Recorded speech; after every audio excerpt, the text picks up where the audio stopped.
Hello, my beautiful gemstones. Welcome to Friday night's live intuitive oracle with myself and Ghostdragonzw. So I know I'm a little blurry, and I did figure out last week's problem. Ghost and I could not hear the that was coming from me. That's an issue with my computer microphone, but I think I've got it figured out. The problem is we just had major storms. So if you guys can't hear me, I don't care if y'all can see me. I mean, blurry, yeah, it sucks. But if y'all can't hear me, that's an issue. So my Wi-Fi is showing almost nothing. I will have to step out for a minute and reboot. Hopefully that doesn't happen. Yeah, normalizing the word poop. I absolutely love it. I wanted to show you guys. I am so proud. Gone Mysterious Disappearances Volume 3. And it has the new picture, which I'm excited about because I did not like either of the older pictures. And I'm really excited about this book. I hope you guys all grabbed a copy off of Amazon. And yeah, if y'all can't hear me, just let me know right away. And I know it's a pain in the butt and makes me look unprofessional, but there's nothing I can do until I get some better Wi-Fi up in this piece. So it's been a draining week for me, guys, but nothing bad, nothing crazy. Just really want to get back to full-time work, you know, and that's going to be another few weeks. But I keep reminding myself that my son is only 6 months, you know, so to get to spend this time with him, I'm very lucky not to have to work outside the house and all that stuff. But oh, and I made friends with with a mom, which I never thought would be possible, to be like actual friends with another grown adult woman who's like not judging me. She's like so incredibly sweet. And she has twin boys that are RJs, that are my son's age. So we've been going all types of places together. Ghost just dipped from the background. I'm going to show you guys. You guys are so sweet. My mom got me this. She had messaged me and asked me which deck I'd wanted because she was in a store. She went to visit Damien's other grandparents in Delaware. They live right on the beach in Rehoboth Beach, and they've been inviting her for years. She finally went, and she was in the store. She's like, Gemma, they have thousands of decks. I'm like, yes, I know. Such is the dilemma. Jared, Crazy Indian, so good to see you. A new face. You may have been in here once or twice before. Guys, I appreciate the support on the shorts. Just one more quick thing before I say my hellos. So the shorts I'm doing are really just to keep me relevant and like out there. I'm doing the best I can. I have a lot of spiritual oracle medium type stuff that you guys have been asking for years that I finally have the confidence to be able to do, but I can't do it till I'm full time, and that is not going to be till September. So right now I'm trying to keep y'all entertained, and yeah, the connection's not the best, Blue. Please don't give up if y'all get kicked out. It's not us. You guys know that. So, all right, the Bat Mom, Blue Crossroads. I am having fun, yes. And multifaceted Jules. Ghost Dragons keeps, I think, getting booted too. So weird. I can't end the stream. One of us has to be here while the other one reboots. Some waffles and bacon. That's exactly what I did. I just put it on a little string and waved it. Wendy, it's the only way I can keep him here. Like, who's going to do stuff when I need, right? Like, Avi. Flatbread pizza. I had a 6-year-old dinner. I had chicken nuggets and broccoli, and I made myself some pierogies and Nathan's crinkle cut French fries because they're my favorite. Their soup's expensive, and I hate having to pay for them, but they're so worth it in the end. Miss Paranormal Pixie. Yeah, that would be awesome. I never thanked Dave for the book. I was thinking the other day, like, I never thanked him. So I'm going to have to just tell him, like, didn't get to it. You know, I don't want him to think I'm like ungrateful. That was amazing that he signed that book. Mark Hall said, let the monsters in. Ryan Tremblay, don't you go anywhere. Miss Wendy Williams. No. Mark Hall said, Louisa's life. Max Stacks. That reminds me, Kelly.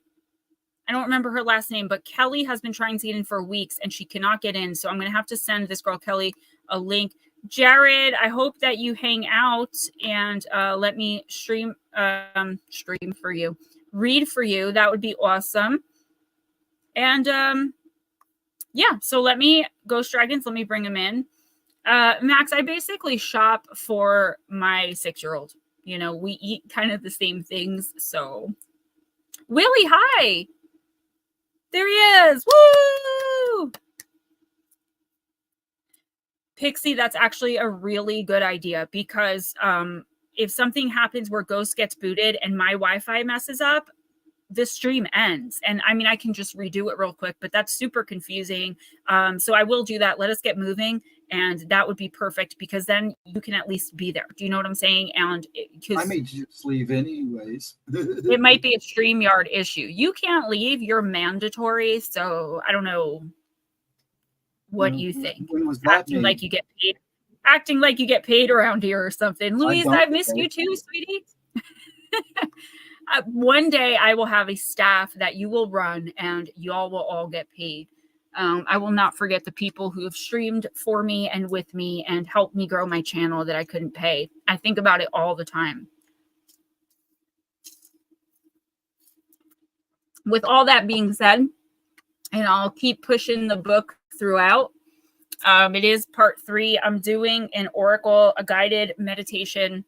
I keep saying oracle, but it's not. An intuitive kind of opening to your intuition type guided journal. So most of the writing will be done by you guys with prompts from me and an introduction on how to open up like I do. Because before stream, no matter if it's 5 minutes, I've done it for up to 4 hours, because I get like cool dead people to open. And even if you can't communicate with spirit, you can always bring your higher self, your spirit team in. That's what your intuition is. That's what conscience is. So I'm writing the guided journal to help you guys. So let's get started. I'm really excited. Again, if you guys can't hear me, let me know. We'll stop. I'll reboot. We had a major storm, for like 15 minutes. And I think it did something. It knocked my Wi-Fi, because everything's unplugged and all the other Wi-Fi except for my computer is off. But the Ethernet cable Ghost got me, there's no connection for it in my computer. The Wi-Fi is right there. It would be a perfect connection every time. But alas, it does not fit. Yes, they are blue blockers, right? No, the regular. They're not? They're prescription glasses, yeah, with yellow screensaver eyes, night driving stuff. That's what he means. The screen. Yeah. That's what they're called. Blue blockers. Yeah. Oh, okay. Wendy, once I get to 1,000 followers on YouTube, on TikTok, I'm going to be doing a lot of that over there. And as I gain my confidence over there with the calling people, like, who in here in this live stream knows Joe? He died when he was 46 and he says this, and someone will come in and claim him. I plan on doing that in the lives on TikTok. Once I get comfortable over there, I'm going to bring that here. It's a big step for me. It's a giant leap, actually, and something I've struggled with doing for a really long time. But I feel like I've gained enough of a professional and honest reputation on YouTube that I can do it now and have people have confidence in me. Wendy said put her back on the list like an hour or so. Anybody new? Jared, again, I don't know if you've ever been in here, but I've seen you like in my comments, and I'm so happy you're here. Willie, I don't know if you've ever gotten a reading. Yeah, I think yes. Wendy, as soon as RJ, so my son starts back school the day after Memorial Day. So it's right in the beginning, like the first couple days of September. Then I'm going right back to full time. I'll need a few days to kind of catch up, and then we're going to do that, because that would be perfect. The girl's birthday, when is it? Today's the 2nd, 3rd, 4th, 5th, 6th. It's Tuesday or Wednesday. I can't remember if it's the 6th or the 7th. But the twins, so we got them a gift, guys. If any of y'all want to chip in, I bought it already, but I did it from chat, from everybody. All right, let's get started. Yes, Ryan, hopefully afternoon talk and like some new things I want to bring in. I want to not rebrand, but tighten up. Do you know what I mean? So yeah. Max, I'm actually joining that country club. Fingers crossed for this weekend. It was an amazing time. I couldn't believe my mom did it. But what I missed at the end was when my mom jumped, I was laughing so hard I turned it off. What she said was, yeah, 63 and still rocking, mother. And she just screamed it out loud. And everyone at this like upper class country club was like cheering for her. It was really cool. I would love that, Miss Pixie. Absolutely. That would be incredible. I'm so nervous about it, but I'm like, I'm being led to do it. And I'm just like, I can't put it off anymore. I had one bad experience with someone on YouTube with that. And it was because of my unprofessionalism. I was very new. And I kept saying next week. You guys know how I do. I'm like, yeah, give me a few days. I never got back to her. And she's like, you're really unprofessional. But the problem was I didn't want to tell her the truth. She had thought someone had passed away accidentally, and it turned out they didn't. And I knew that, and I didn't know how to tell her. And when I told this person that, they don't talk to me anymore. I don't think they believe me. So that kind of traumatized me, even though I understand where that person was coming from. Who would want to accept that? Do you know what I'm saying? All right, now we're going to get started unless Ghost Dragons has anything else. Nope, I'll say my Hans says this all names. Bat Mom's first. Bat Mom. So if anyone has to leave early for any reason, just let us know. Bat Mom, we're starting off strong with the Blue Crossroads deck, Deep, Dark, and Dangerous. Yeah, my 6-year-old wanted to jump. And my sister's like, yeah, just let him do it. I'm like, it's 12 feet deep. He's 4 foot tall, like 4 feet tall. No. She's like, we can catch him. I'm like, he is not jumping off of the cliff. Because it doesn't look high from like in the water. But once I got up there, I was really scared. My son went up with me, though. They're like, do you want to, he's like, do you want me to hold your hand? And we could jump together. So he was really sweet about it.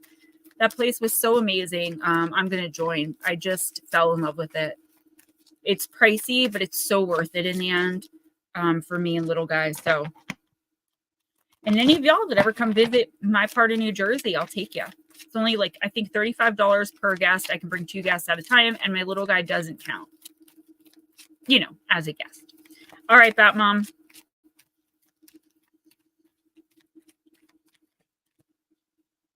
Yeah, it does. It's the Blue Crossroads Bat Mom deck. Okay, so you got the card of Foresight. This is actually a really good card. It's card number 13 deep, the Sybil. New England Dirt Roadie will be in around 8:30ish to divine yes or no questions for you guys. And once September comes, he's also someone that I'm going to be bringing in maybe twice a month in like person, not just in the chat. Like he's going to come on with his diviner and he's going to do it live.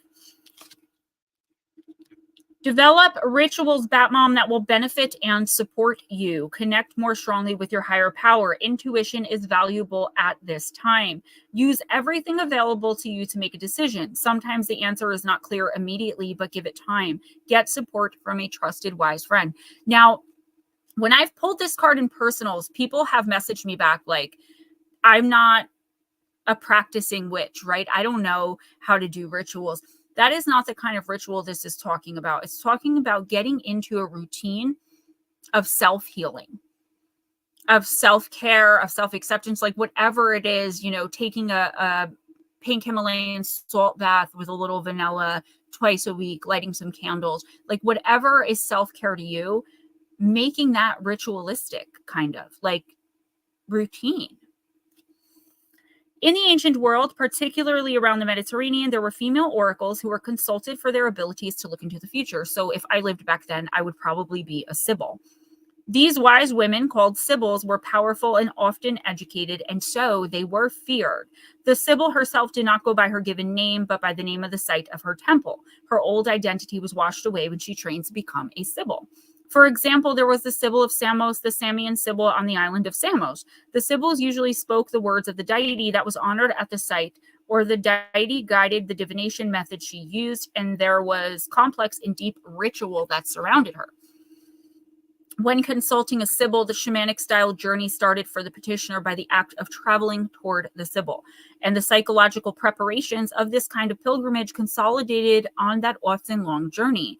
There were a number of well-known Sibyls across the Greek and Roman empires, but the most famous Sibyl was that of Delphi. The term Sibyl would have predated the eventual specific label of the priestess there, eventually referred to as the Pythia.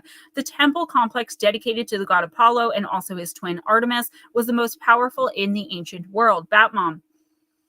Alexander the Great, King Croesus, Pythagoras, Socrates, and Lysander considered Sibyls there. Set high in mountains with a valley leading to the sea, This place was not just atmospherically special, but was geothermally active, geometrically, right? It was a place of earthquakes and deep springs and cracks that leaked gases. The Pythia sat on a three-legged stool within a cave that released vapors deep from within the earth. We know now that natural gas was most likely a kind of methane. This changed the mental state of the priestess, enabling her to go into a trance so she could receive the words of Apollo directly. Her messages were not always clear, and there were other sacred staff there to assist people with interpretation. Julie girl! Some messages, though, were crystal clear. For example, when the Roman Emperor Nero visited the oracle, he was told by the Sibyl, quote, "Your presence here outrages the God you seek. Go home."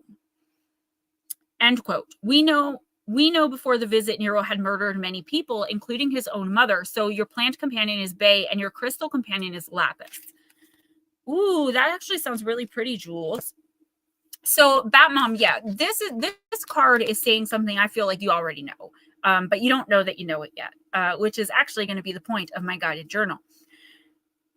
First of all, making caring for yourself ritualistic. Okay, there has to be something you do for you. I don't know if you like getting your nails done. I'm just using this as an example. So every 2 weeks you go get your nails done, you get your hair done, you do a spa day.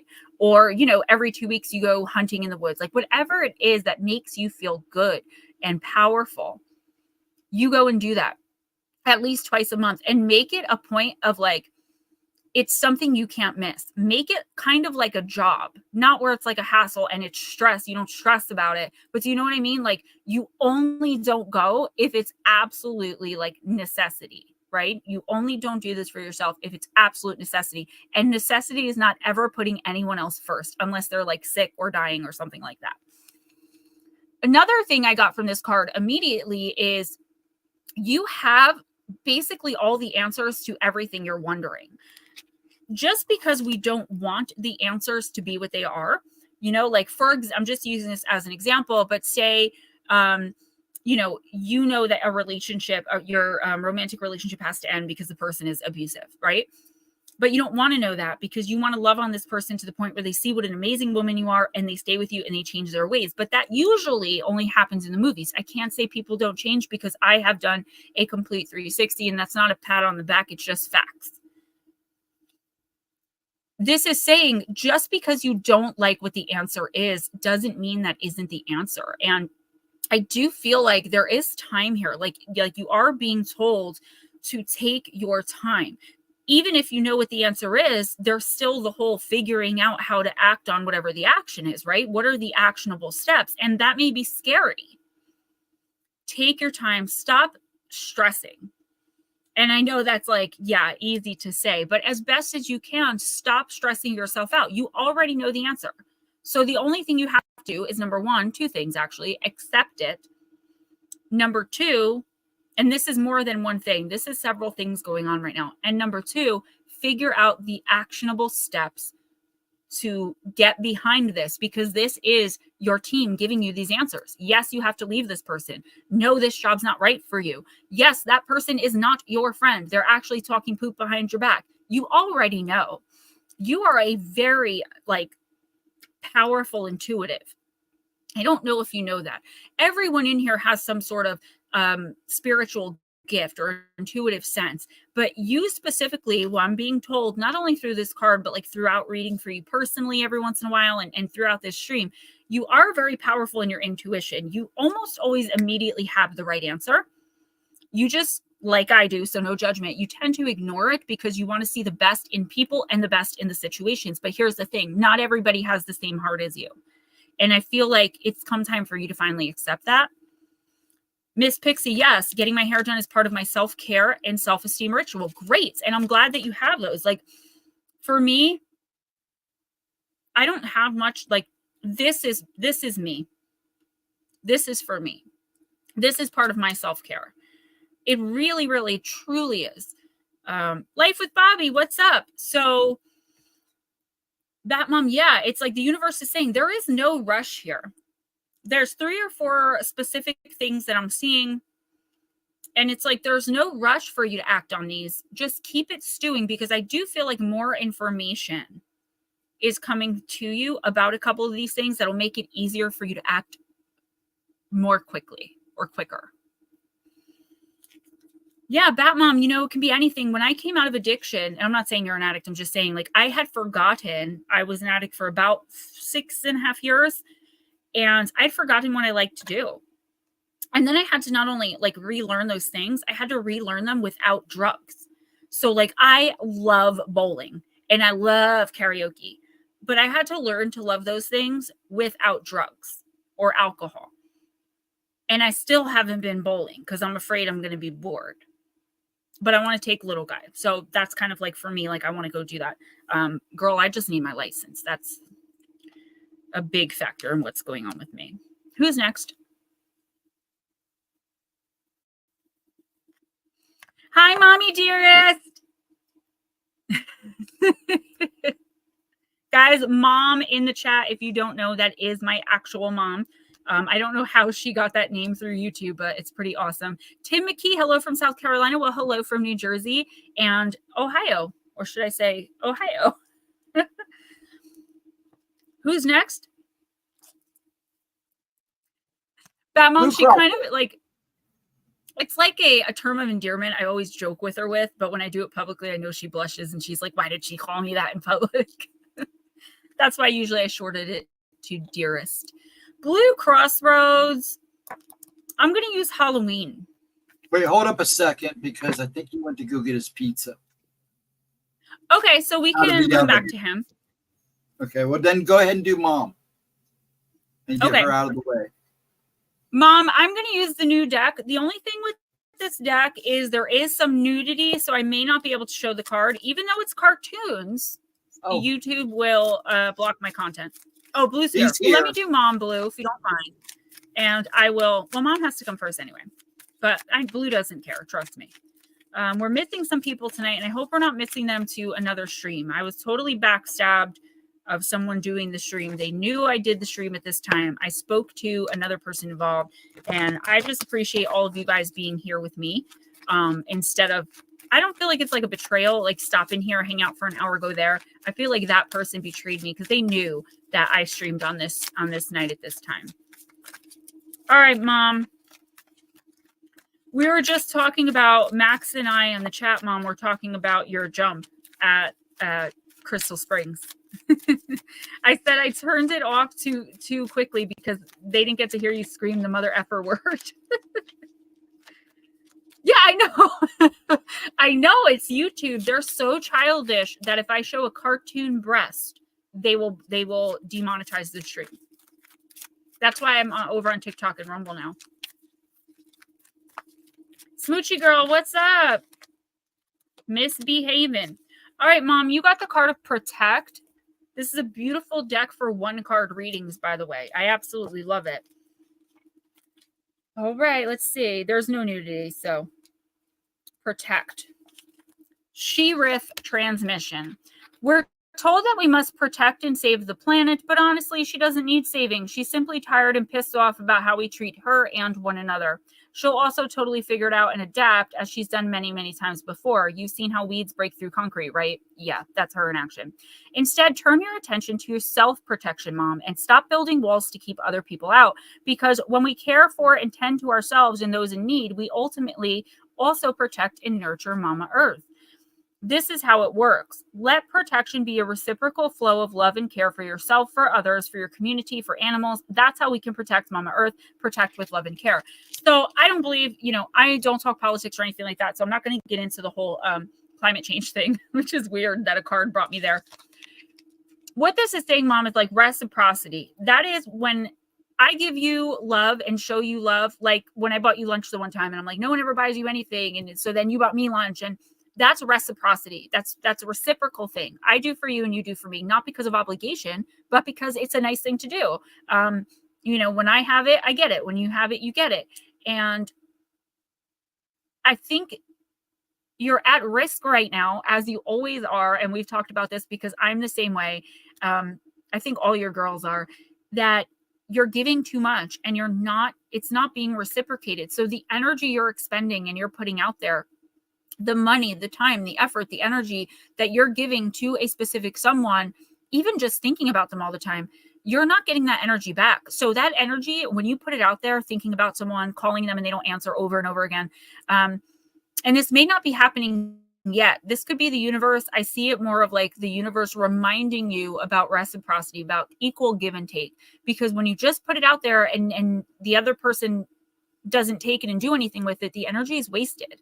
So make sure you're not letting anyone use you, manipulate you, and kind of play on your heartstrings. You know, I know you're a badass, but you're a big softie too. And I just see this is the universe telling you, like, protect yourself, protect your finances, protect the people who protect you.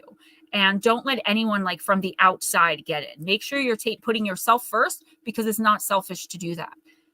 So if you have a choice between, say, going to a spa day, or you don't get your nails done, you don't do makeup, you don't get your hair done. I'm just saying, if you wanted to go to a spa day and someone you haven't talked to in 10 years calls and is like, hey, I'm broken down on the side of the road, you don't go pick them up. You go to your spa day, right? Because it's like, what have you done for me lately? And we've been taught, particularly my generation and yours, that is very selfish. But it's not. It's actually the best thing you can do is care for yourself, and only surround yourself with people that are deserving of your presence. All right, Blue. The Halloween Oracle. Yes, her cup is getting low. Blue, absolutely. And I feel like this is the universe stepping in and saying, you know, and that's the thing though, like, do you take that chance of expending all of that energy? And let's be real, financially, gas money. I guess it would depend again, like, why haven't you spoken to the person in 10 years? They've been blowing you off for 10 years and now they need something. Do you know what I'm saying? It's kind of an extreme example, but my point is, like, don't, like, always prioritize self-care and don't put it to the back burner or put it aside for anyone or anything unless you know for a fact that you're going to get back. And that's not selfish to expect reciprocity. It's just not. It's not like, I'm going to do this for you and you're going to owe me for the rest of your life. It's just like, you know, where have you been when I was struggling or suffering? I tried calling, I tried reaching out. You knew what I was going through, and now you need me, and I'm supposed to change my whole day around. And I think that's where all of us, not just women, but I think women in particular, need to reprioritize our own power. And I'm guilty of it too. There's no judgment here. Yeah, Max Stacks. Yeah, and I finally gotten to the point where I'm starting to say no. I am. I'm really starting to say no and like feel good about it. I noticed it with my sister Carol too. She's starting to like step back on like helping every single person that needs it and focusing on like our family. Yeah, and that I mean, and that's not a bad thing. But how much of that love do you give without getting any back? You know, there's this thing. I know I was taught, like, you never give up on those you love. That was really bad advice, because I stayed in abusive, in emotionally draining, horrific relationships because I was taught you don't give up. The thing is, you don't give up. You love them from afar. You pray for them if you pray. You send them love and light. You know, every once in a while check in if it's not dangerous for you. But you don't stay and stick it out when you're in something so toxic that it's killing you from the inside out. Blue, a ruby red bird singing in the darkness, full of sound, like an unopened present, ribbon still bound. And this is a red robin. I just want to call my mom's attention to that this happens to be the card I picked up after I read for you. You know what robins in our family means. It might be a cardinal. I think it's a cardinal. It's a red bird. And I think that it is a message for you of like, hey, I'm here, you know, and you know who it's from. A bird singing at night is an unusual occurrence, and those birds who are known as singers of the darkness are almost always considered either sacred or frightening. From the operatic nightingale through to the hooting owl, hearing a bird that you cannot see weaving its magic through the night sky has captivated humans for millennia. In the past, at Halloween time, a night that the veil between the worlds was said to be at its thinnest, these night birds were considered either omens or messengers of the gods. Depending on our culture, their voices were perceived as good luck and a positive validation, or alternatively, a warning about continuing on a certain pathway. In some mythology, the night bird was able to direct us toward discovering our talents and true purpose, a kind of guide in the darkness leading us to the dawn. Should this beautiful but shy bird sing to you by appearing during your divination, know that you must unwrap the present of yourself. There's a theme already tonight. Look, some of the gifts within you remain unopened. The time has come to step into your true potential, Blue, and claim all possibilities for yourself. There's no more time to waste and no more excuses. Yes, Mom, I think that's just not a coincidence that I pulled the cardinal right after I read for you with what it means, you know? Yeah, and I know, like, and I think that is like the perpetual procrastination in my head of like feeling bad if I do for myself, but then regretting going to get the person. I don't know what I'd do.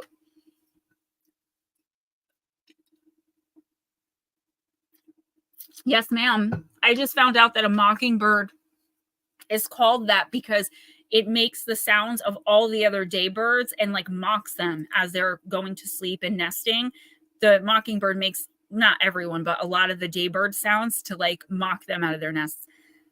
Yeah, Scott M., is it your first time in here? Welcome. And if it is, you won't have to wait very long, but stick around for when your name's called.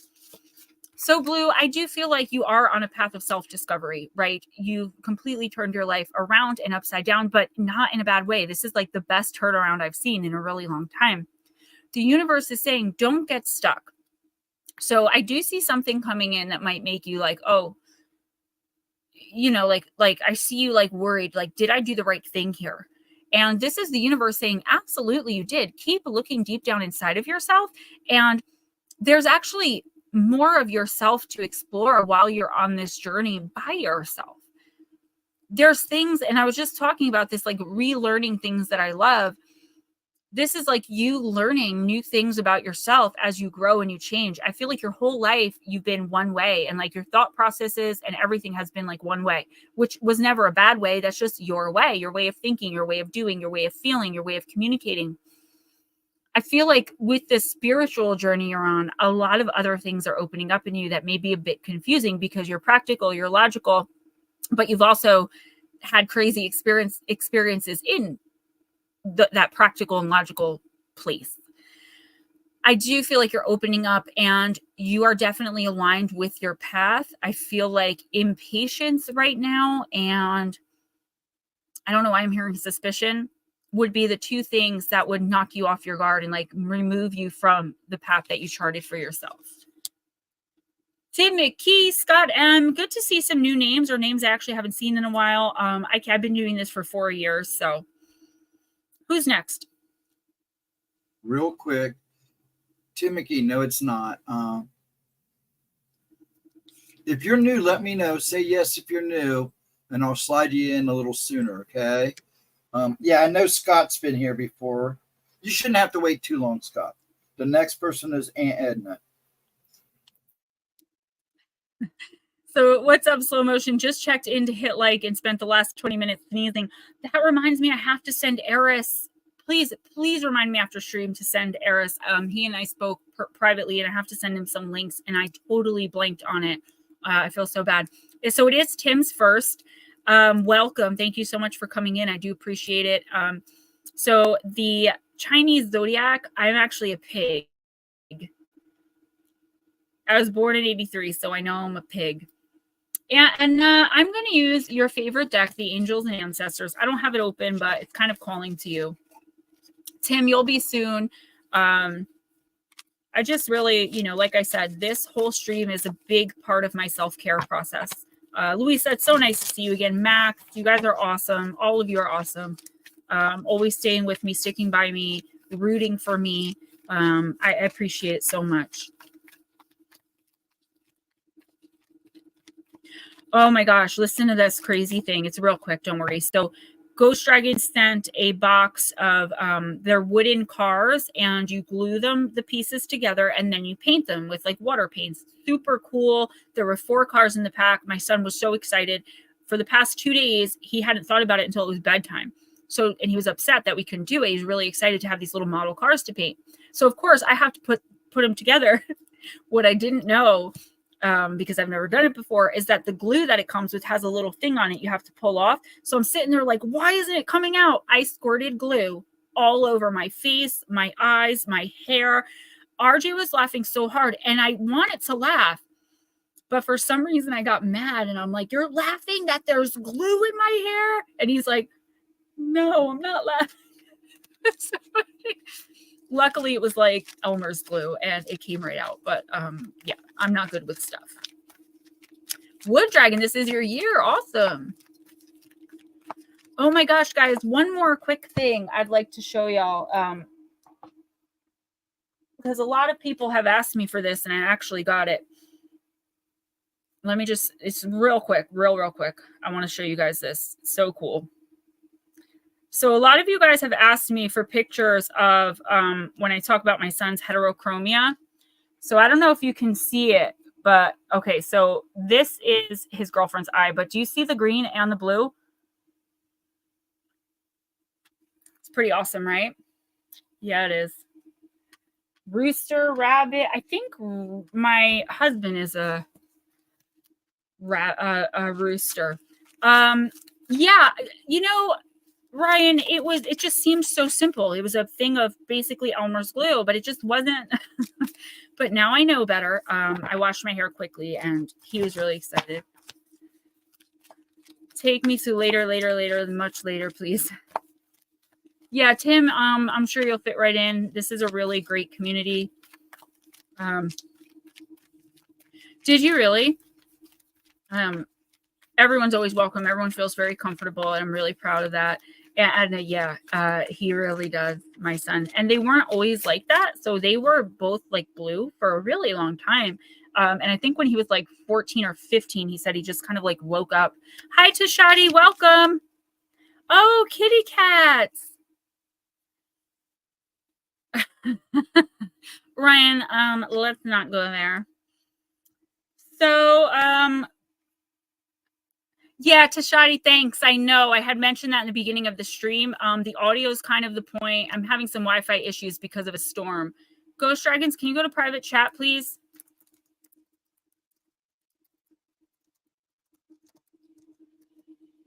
Okay. And let's read for Anna. Thanks. Do they really? Oh, you know what, Tashadi? My dads do too. Like they'll be blue in the summer, and then as it gets cooler, they kind of turn like a greenish. I have brown eyes. I call them poop brown, but it is what it is. I have all these blue and green-eyed kids. Welcome, by the way. So good to have you. We are started. We started 41 minutes ago. I do talk through the readings. I explain things. I talk about the week. I discuss with the chat. It's not just like reading. That's just not how I roll here. But you can get a reading very quickly if you want one. If you kind of just want to be like in and out or kind of sit in the background, just let me know and we'll put you up soon. Louisa, I believe it. And Ryan, absolutely. And I know you got the magic guardian. Stop looking outside of yourself and recognize that you have incredible power within. Magic with a K is the energy of the universe that allows you to manifest and create through the direction and power of your will. It changes according to your frequency. The magic guardian is a representation of the angel of magic who helps you direct your will to bring something into creation.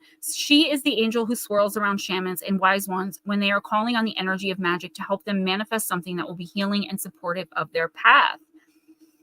She is the angel of all magic that is directed for the highest good of whoever is working with it. You are the magic, Aunt Edna, and you are the answer. You have it all within you. If you've been searching for an answer or a reason to focus, recognize that all that you are looking for is already within you. You are a powerful and magical person with the capacity to direct your intentions and will your desires into being. But your power can only be powerful when you own it. So take time to acknowledge it. Your ability to dedicate yourself to a goal and make it happen is a real gift that you are being guided to recognize now. So yeah, guys, magic with a K, I say it all the time. It's kind of to differentiate between magic with a C, which is stage magic. And Edna, I love that because you said that, I believe, last week. And I was like, don't doubt. When you want to manifest something, here's the thing. And it's really hard to be present in the moment, Anna, and everybody else too, to like not doubt. Everything we've ever wanted is already there. We're on that timeline, right? But we have to put the actionable steps behind the manifestations in order to get to where we want to be. And the more you can manifest, the more you're going to believe you can manifest. And you're putting the energy out there. It's hard not to get stuck in the what ifs. I feel like this is the universe backing you up and telling you, like, keep going. Don't stop. Don't get stuck in the what ifs. And I just keep hearing in the back of my head, like the main message for you here is to heal. You are magically healing. And I think the reason you're doing that is because of the stubbornness of like, I am not going to be considered weak. I am not going to be dependent on anyone in a negative capacity. Like I am mother effing Aunt Edna. Hear me roar. And that is exactly how I'm hearing this for you. This is the universe backing you up. I've told you time and again, whether you want to accept it or not, whether you want to come into this energy or not, you are a sacred healer. That is what's in your DNA. That is your spiritual ability. So for you to be able to heal others, whether you do or not, right? Because it would take practice and time and acceptance, which is totally fine that you don't want to step into that. My mom's the same way, by the way. You do have the ability to heal yourself physically, mentally, emotionally, psychically, spiritually. And I feel like this is the universe giving you a pat on the back and just being like, Edna, you got this. Keep going. Do not listen to naysayers. I always tell you guys, like, I have no issue with ghosting. No issue. Like if you piss me off, I will completely and totally ghost you. And then like when I calm down, if it wasn't that bad, I'll come back around. But even like I don't use Facebook Messenger because I don't like all these like weird people being able to reach me. So people think they're like getting at me, but they're actually not because I don't use it. It's things like that. It's like protecting your energy. Tashadi, me too. Oh my gosh, I love her. I don't know the actual song, but where she's talking about like, I'll go back, you go back to her and I'll go back to black. Oh, I love it. And of course, Rehab, because y'all know I'm in recovery. I used to listen to that song all the time. Who's next? Hello and welcome, Tim. Tim is next. Tim McKee. Valerie, what's up? Tim, we're going to use the Shaman's Dream. So nice to see new faces and to watch you guys with the new people who haven't been here all these years. You guys make me so proud that this is my channel and my chat. So way to go. Really cool. Really? I love it. She just had that amazing voice. All right, Tim. Woo! Can I have one card, please, Spirit? Just one.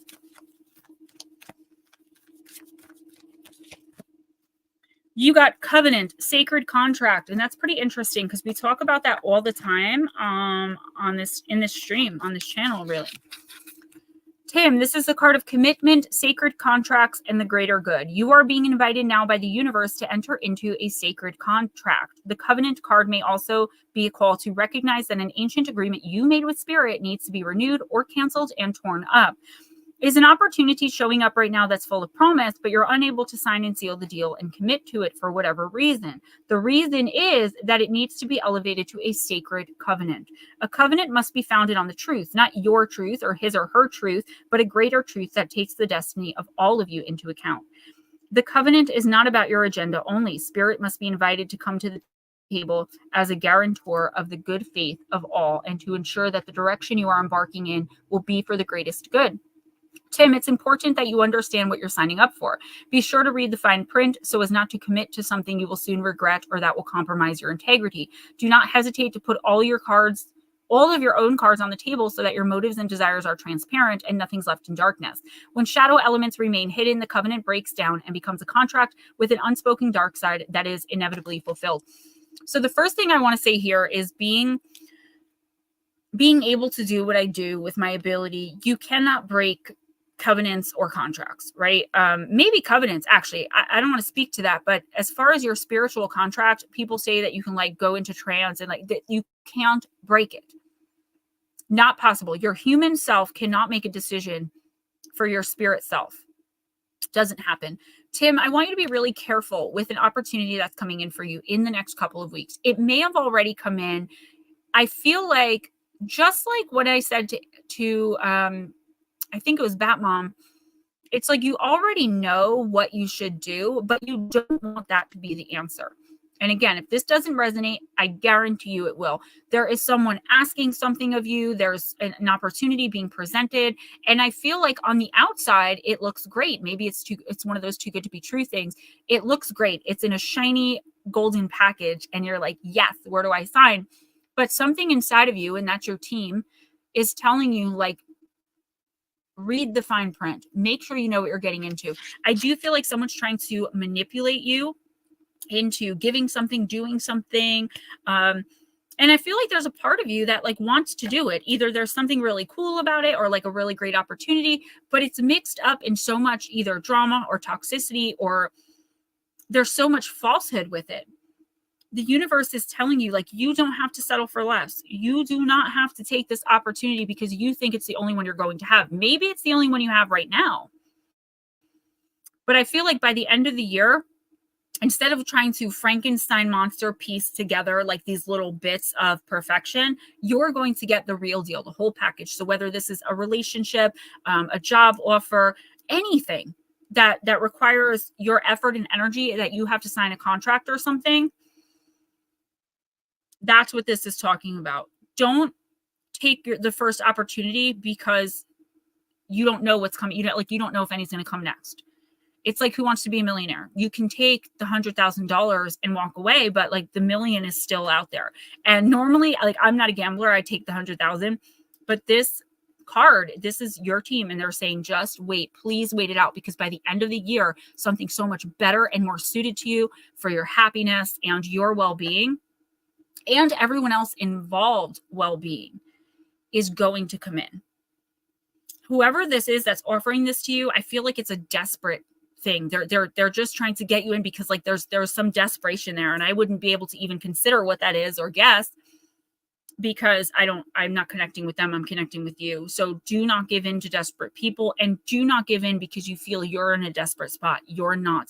Even if it's walking away from money, or this is not everything you've ever wanted, even though it's being presented that way. And Edna, thank you so much for the donation that goes towards the twins' birthday present. I do appreciate it, because I had to get them something nice because they always get me. Max, right? I remember I used to go to Atlantic City with my mom and stepdad, and he would always give me money. My mom would give me money, and I'd put $20 in the machine and I'd pocket the rest. So at the end, I'd be like, I want to go shopping. And my stepdad would be like, you didn't spend a dime of that money, did you? And I'd be like, well, I spent the 20. And then, no, it's wonderful. Thank you. Every penny you guys give me, I appreciate. I know what the economy is right now. Trust me. Who's next? Paranormal Pixie. Pixie girl, I'm going to use Fairy Forest. He knew me so well.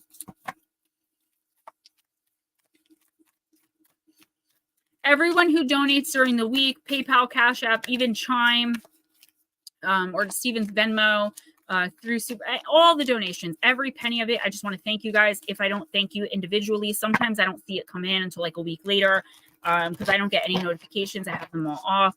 Please don't think I don't appreciate you. Every cent you donate means everything to me. You guys are supporting me. You know my writing too. And I'm going to promote the book again, probably around 8:30 for about 5 minutes. So, all right, Miss Pixie, has everybody hit the like yet? Make sure you refresh. Yeah, refresh. I think there's more than 5. I'm afraid to refresh because of how bad my Wi-Fi is right now.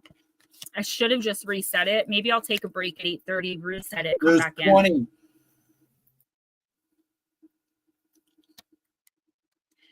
Ooh, I love this card, Miss Pixie. It's just beautiful and magical and mystical. It's the King of the Darkwood Elves, authority, credibility, and status, card number 39. You have been getting cards like this for months. Do you understand that? And I know you've been going through so much poop and your life has been poopily for you, but there's something coming for you, Lara. It's so evident. It's just not like evident of what it is. I do feel it has to do with either YouTube or like an offshoot, like someone you meet on YouTube.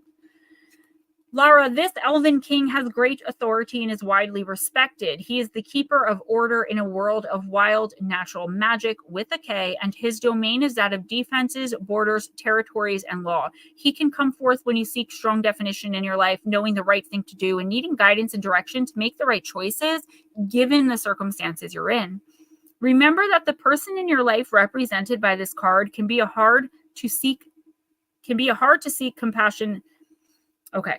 Remember that the person in your life represented by this card can be a hard one to seek compassion and understanding from. They may not comprehend what you have to say, and they do not empathize with your situation simply because they've never been there before.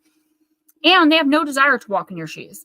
They are stern and they can seem hard and cold. However, they have great wisdom to offer you about what to do in a very serious matter. And when this being shows up in a reading, you know you must do the hard work, take the reins, and be your strong self.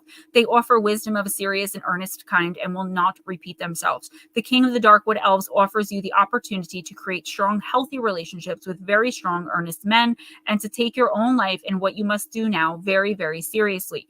The appearance of this card indicates that it's time for you to turn and face some of the hard and serious work that must now be done in order for you to become more complete on your soul journey. So, hey, yeah, Miss Pixie, this is pretty serious. I do feel like, and again, no judgment or indictment. This is not Gemma speaking. This is your team, but I definitely can resonate with this, right? I can understand it. There are things that like you've left unsaid. There are things that you've left undone. Points you haven't made simply to not have to deal with conflict or drama. Maybe things you've forgiven that you weren't ready to yet, but you didn't want any conflict. I do feel like there's someone maybe that either you're trying to get close to or that someone that's coming in trying to give you advice. And I feel like your first thing, and I do see a man, so it could be a female with a lot of masculine energy, but the card specifically said man, and that's how they're showing up to me, very masculine, who like they've never helped you before. It's possible you barely know them and you're just like, but because you're a sweetheart and you don't want to be rude, I feel like you're going to end up listening to what they have to say. And while you're not technically making friends with them, you are understanding a lot of what they're saying. They're giving you great advice. I feel really great advice coming in from someone that you either thought was a hard ass or that you never in a million years thought you would commiserate or deal with. I feel like if you've forgiven and you weren't ready and it's appropriate, you should reach out to the person and just be like, hey, I'm ready to really forgive you now. You know, what you did really hurt me or whatever the case may be. Thank you, Anna, and all members. I just feel like some things were left unsaid. And I don't feel like you're walking around with this like burden of anger. I just feel like it does bother you. And if you can get it off your chest. Now, if it's inappropriate or not the right time or impossible to reach out to the person personally, write a note and burn it. I feel like there are several people you need to do this with. I also feel like you've been putting things like to the side. Like I'll take care of that when I'm ready. You're waiting for the right time because there might be conflict. There might be confrontation. I don't either. I'm not getting like a hint. I don't even know if it's someone that's in. I don't know. They're just showing me this very strong masculine energy. It could even be like an ancestor that, because the way they're showing up is like spirit. So it is confusing for me. Is it like a higher self of someone that you're just connecting with while you're, you know, meditating or even just dreaming or sitting there? There is some major advice coming in. And I feel like it is going to be like a blare in your ear. I feel like you're putting things off that are not like hard to do, not like you're building a house with your bare hands, but like maybe having to show courage, like trying to think, it's not in a cowardly way though. It's like something that would make you face your fears. So I dealt with someone a long time ago with YouTube who never showed their face. They were afraid to show their face. They thought they were ugly. They have an amazing voice and they're like, I will never do that. Through months of working with them and encouraging them, they show their face and we had this big reveal and this person became so confident that they flew away from me. But I think I was meant to be in their life for a particular reason and they were meant to be in mine. I feel like you're putting something off like that, like something really big that is going to be huge for you once you do it. But you have to face this fear that you have. Of whatever this is. And the universe is definitely saying now is the time. You have the elves guiding you. You have spirit. You have your ancestors. One ancestor particularly who is very loud. I'm seeing him now. So it's not an actual human being in your ear, giving you downloads, giving you messages. I don't know if you're not hearing him or if you're by choice, even subconsciously blocking out what he's saying. You need to open yourself up. Even if you do that by ritual, you're a very talented witch. I think you should open your clairs up to this man, because it could be life-changing for you. Who's next? Next is Mark. Latra, what's up, sweetie? Miss Vera, I didn't see what you said, but I did see you come in. Mark, let's do Gateway to the Liminal Spirits. Thank you for the prayers. Oh, gosh. All right, Miss Vera, we are all praying for you. As I think I told you privately, like, it's going to be okay. You know, keep praying, keep being positive. Expect the universe to provide. If you believe in God, expect God to provide. And whatever the contracts are, right? Praying for you, sweetheart. You're a good woman. You're a beautiful soul. All right, Mr. Mark, I hope you're doing well, by the way.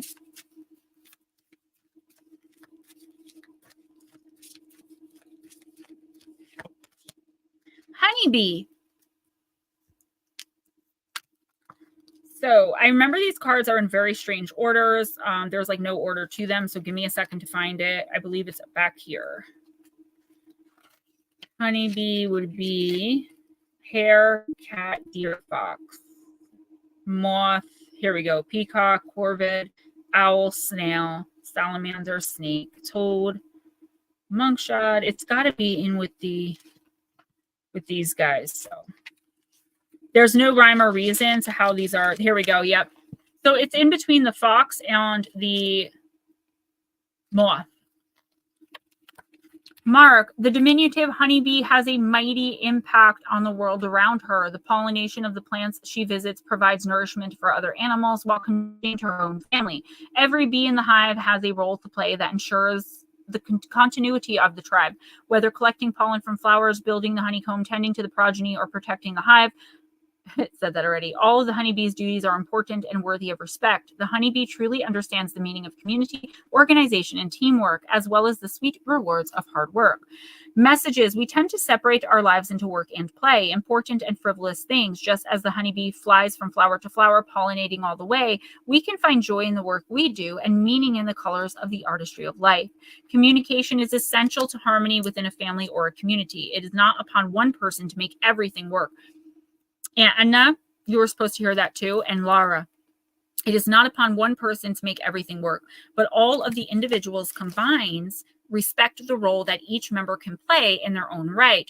Cross-pollination is essential for growth and prosperity, making some of the best nectar life has to offer. Eschew skewed concepts of purity for the divine revelation of diversity. So, first of all, I don't know if y'all have seen the video of the honeybees. Like when it's winter time and they've already mated, they've already had the kids, they've already pollinated, the female bees literally drag the male bees kicking and screaming and knock them out of the nest and do not allow them back in. They fight. They're no joke. So, Mark, I feel like what this is saying is you have to kind of open up. You're opening up to more. I don't know if you're actively doing it, but it is coming in. Like the people around you, for the most part, I won't say everyone, but I see a lot of people around you that like you're not really connected with. And even if like you talk to them sometimes, the spiritual connection with these people is not strong. You know, you're not going to go and like have a conversation with them about spirituality or theta waves or whatever. I feel like there are new people like coming in, but I do feel like you're going to be very leery of them or weary. I don't know how that leery of them. Because what I'm seeing is like, you're thinking to yourself, man, I bet you I could talk to that person about this. But then you're like, nah, I'm just going to sound crazy.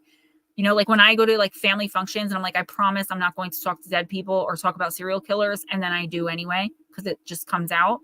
I feel like that's what this is. You don't want to feel like people are judging you. But at the same time, you are meant to connect with these people. You cannot do everything that you're trying to do spiritually, physically, mentally, emotionally, and psychically all by yourself. You need other people to contribute to the energy, reciprocate the energy, the back and forth, the give and take. And you just don't really have that physically in your space right now. So I feel like you can try to connect to the people around you, but I'm not seeing spiritual connection to these people. Like when I see the energy and I see the chords, I'm not seeing that. There's like one person maybe. that like one is kind of forming. There's nobody here that you have a bond with from like a contract. It's very strange. I don't usually see this. There are usually people around that like a person's connected with, and I'm like, okay, you should focus on this person. I see people in like your outer orbit that would be really good to like talk to and discuss things with. You're on a spiritual journey, and just because you're physically ailing, that doesn't stop the spiritual journey. And I feel like that's something you kind of have to reconcile yourself with, getting back out there. And even if you already are, doing it more, but you need other people to be involved in this. You've contracted other people in. You do not contract to be by yourself. So keep that in mind when meeting new people. The universe will give you a nudge when it's a person you can relate to and connect with. You do not have to and should not be doing anything as far as like spiritual elevation or even physical healing by yourself. I know I don't have a lot of time. I know that. And I know that stinks for a lot of you who like need someone to talk to, but I have Lara for backup, Ghost Dragons. So many people in the chat would be willing to open up and listen. So make sure that you reach out if you need. I do feel like you're having a hard time. You know, I don't want to get too personal, but I just feel like you're maybe feeling discouraged in some area. If you had people supporting you and backing you up, you wouldn't. And me too, girl.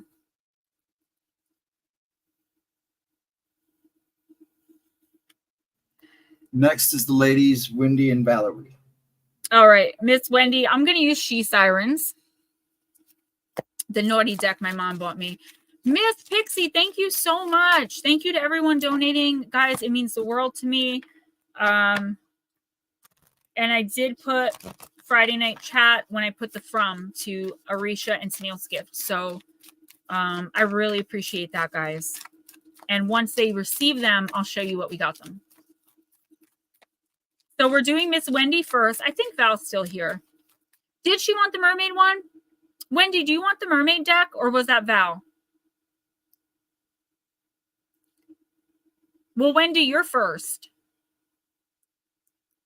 Bat Mom, thank you for remembering. One of you wanted the, Josephine, we see you, honey, you're on the list. One of you wanted the mermaid deck, though. Which one? Or Alice? Wendy does not want Alice. No, okay. So Wendy, I am using the She Sirens. Valerie, if you want the Alice or the whatever one you want, just let me know. Because Bat Mom's right. I do remember last week you wanted a specific deck. So Wendy, I have to keep in mind you do not want me to use the Alice. That's one of my favorites. You guys are funny. Wendy, you got the card of joy. I'm starting to realize something about this deck that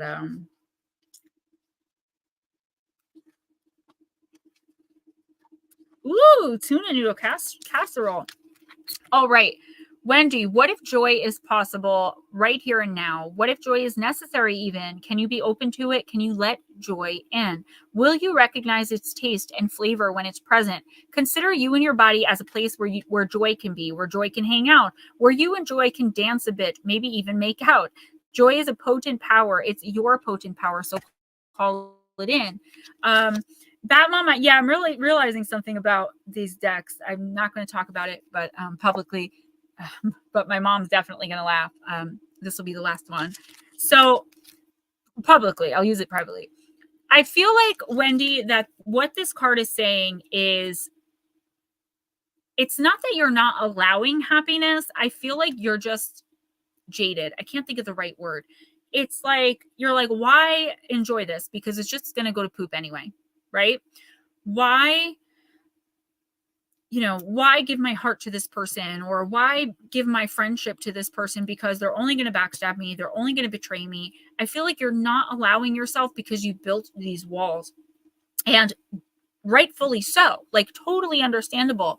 But there is someone in your orbit, whether you know them yet or not, in the next 2 weeks, you should figure out who it is if you haven't already, if it doesn't immediately resonate, that is really genuine and honest about their intentions.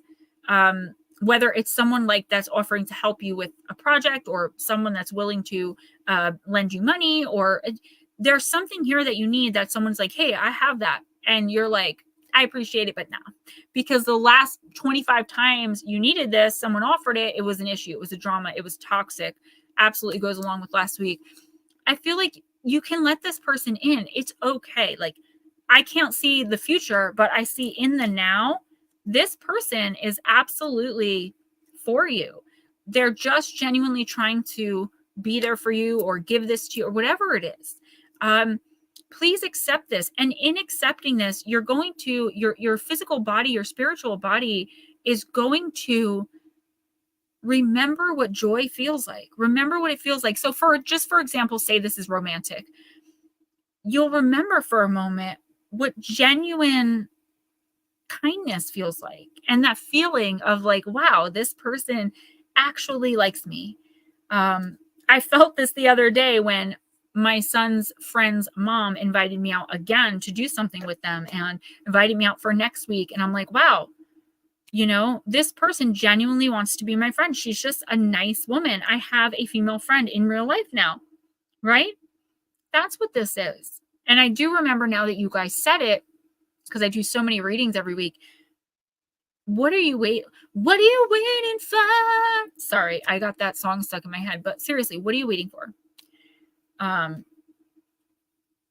Yeah. I feel like you need this to kind of recharge joy, happiness, trust, right?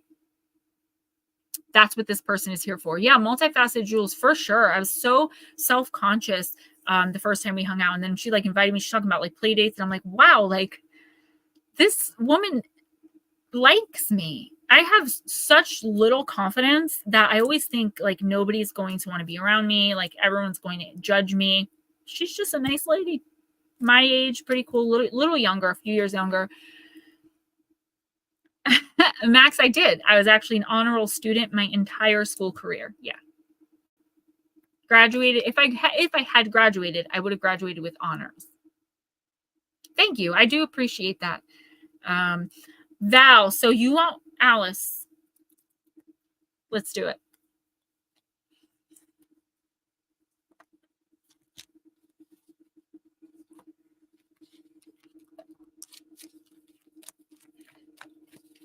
Plus, Max, I feel like a lot of the reason I sound smart during these readings is because like I have spirit that's telling me what to say.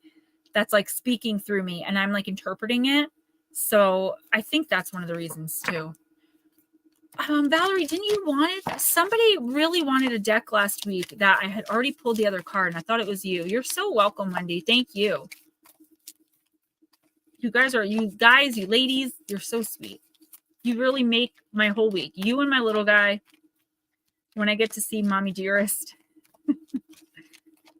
Multifaceted Jules, amen. I have so many female friends that I text with and talk with on a daily basis, but like to have one that actually like is around me, it's like who's not involved with YouTube, thinks what I do is so cool. She was very interested when I started talking about tarot and oracle and like what I do.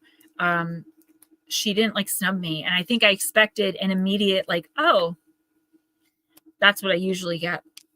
Okay, so Val, you got keeping up, card number 40, and immense effort advance. Were you, Scott?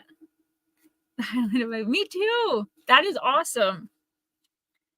I always felt like I would walk around the hood where I lived reading books. That's how I met my husband, actually. I was crossing the street while reading and not paying attention.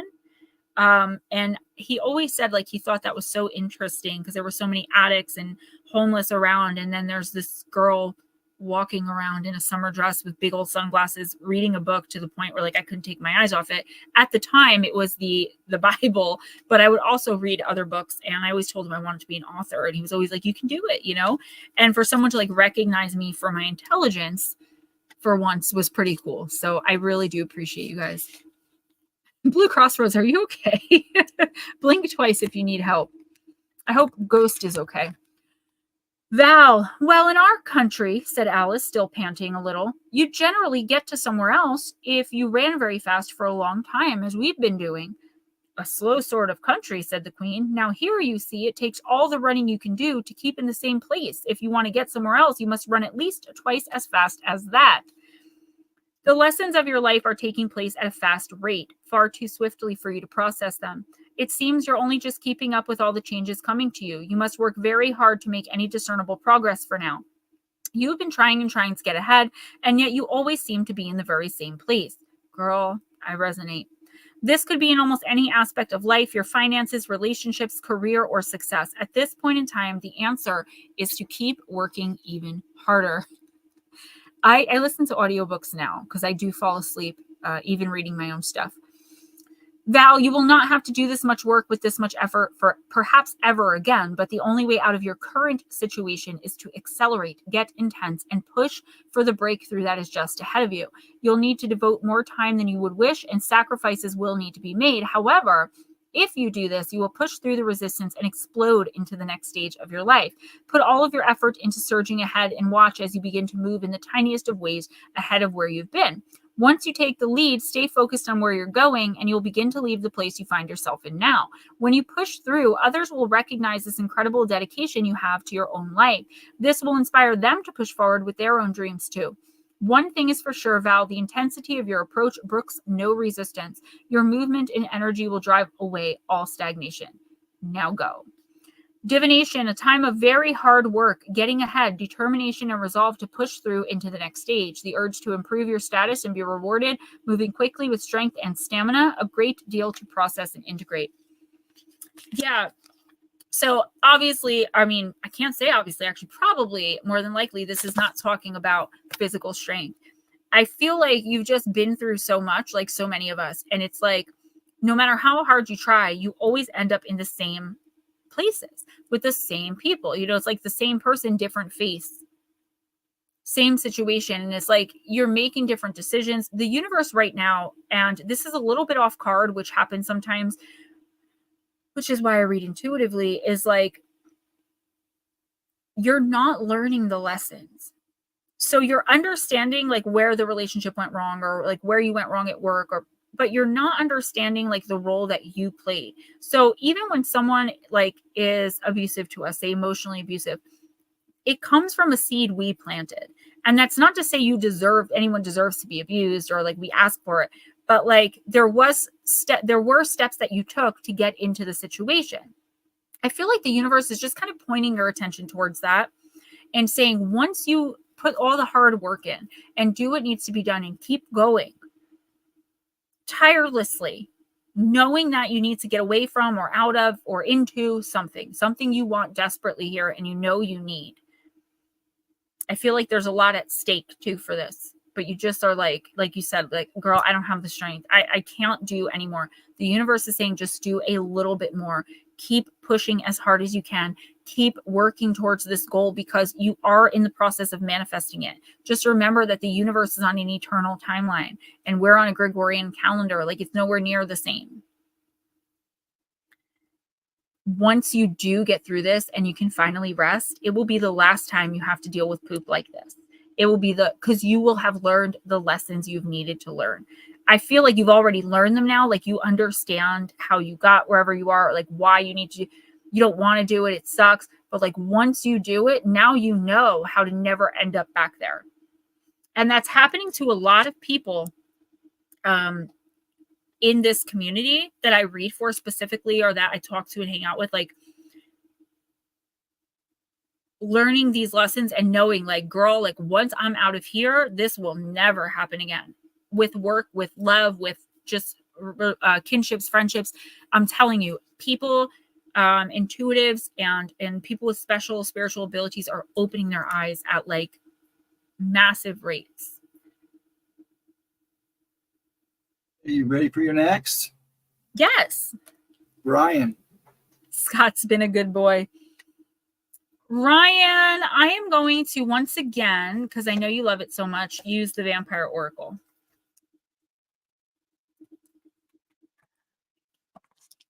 Josephine, if you're listening, you're after Ryan.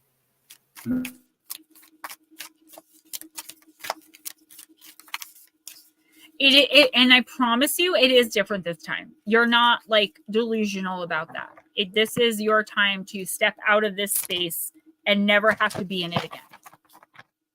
I understand that. Trust me. All right, Sir Ryan.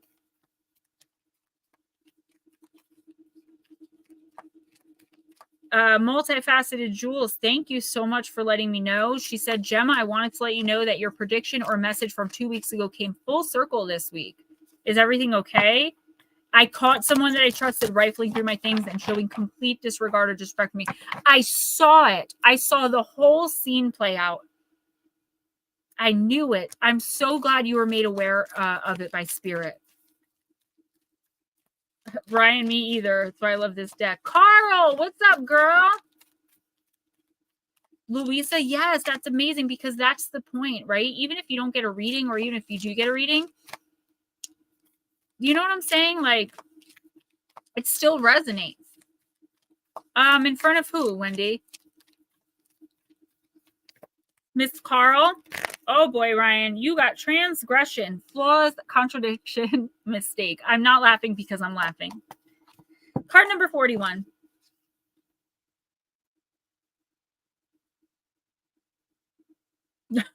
Jules, I don't know how you self-contain. I mean, I guess in the moment I would too. Oh, Catherine. That's up to Ghost. Who's Catherine? Is that a friend? People bring friends in all the time. Okay, Ryan, there are many in this world, vampire and human, fairy and otherworldly creature, who seem to delight in the faults of others, using them as a way of proving their own worth. See, they point out, you are worse than I. And could there be any worse than this killing of the sacred animal, the unicorn, now mourned so deeply by this little vampire? This is false glory and disturbing to all of us who live long lives to see so many worry that they have sinned and hurt others and cannot be forgiven, and to see others glory in the guilt they use to manipulate and feel righteous. The most perfected souls upon this planet have all created moments in their lives where they have gone against their own values and their own hearts, their own souls, and transgressed. They have hurt themselves as they have hurt others. And so when you see this card and wonder what it is you've done wrong, it is this. It's incorrect of you to assume that your faults and flaws and poor decisions, and yes, the mistakes you have made, are more ghastly or horrific than anyone else's. There is not one amongst any of us who has not done things wrong. And it's good that we vampires and you humans can feel remorse and take steps to correct ourselves and do better. But what we witness from here is that you're being told again and again by an abusive other or an abusive part of yourself that you're guilty, you're wrong, and you will never be forgiven. You must now take steps to correct what can be corrected, apologize clearly and once if that's the right thing to do, and then forgive yourself. To continually internally erode your own value due to another's encouragement is a false kind of virtue. There's no good in hurting yourself over and over to prove how sorry you are. Live better, do better, Ryan, but let the self-punishment go and don't allow anyone else to utilize your compassionate remorse for their own ends. Yes, that is what they're doing. We are all human and otherworldly creature going to transgress against the natural laws and the laws of our own souls. What we do about it is what matters. Go on now and make amends. If that's what it takes, then give thanks for the gift of self-forgiveness. Dude, Ryan, I don't even have to go intuitive. I mean, I will, but the blessing, right side up. When we go against our integrity, our soul does let us know. And if we continue to deny that inner voice, the universe will show us where we're going wrong. Working with this cards, make amends, take stock, assess, and redirect, and come back in harmony with the voice of your own soul. And I feel like that's kind of the key to everything, right? Love is the key, and then self-forgiveness. So I'm told all the time, you have no shame. You're right. I don't have shame. I'm not shameful because I've forgiven myself. I've made my amends and I've moved on. Like, we move on in life. Ryan, a lot of what I'm seeing with this card is just like the effect of other. So like this other person, like you're going to like quit what you're doing. You're going to completely change the course of your life in a negative way because it said an abusive other is just relentless in their pursuit of your demise. They are relentless in it, but you have to fight back. being Mr. Nice Guy, like I always say, nice guys don't finish last because they're winners before the game even starts. 100%. Same thing with females. But I feel like in this case, you can't possibly be nice. You can't possibly come to any kind of understanding or peaceful conclusion with this person or with these people because they don't have, like, I feel a lot of darkness, and I feel even, and I don't know if I should say this publicly, but I feel like I know for a fact the one has a demon. How are you going to come to a peaceful conclusion with a demonic entity? Because essentially that's what you're doing. And anybody can call me crazy. Believe what you want. I know what I know. I know what I see. You have the tools to fight back. And I know how you feel. I've been there. I live there. Where, like, you don't want to be that person. You don't want to destroy this other person's reputation. You don't want to prove that they're a lying piece of poop. But how long are you going to be whipped before enough is enough? How much blood do you have to let go of before you finally say, you know what? Here's your own medicine, B word. How does it taste? You have an army of people that will back you up. I'd do anything to help you within humanly possible. And I hope I've proven that to you.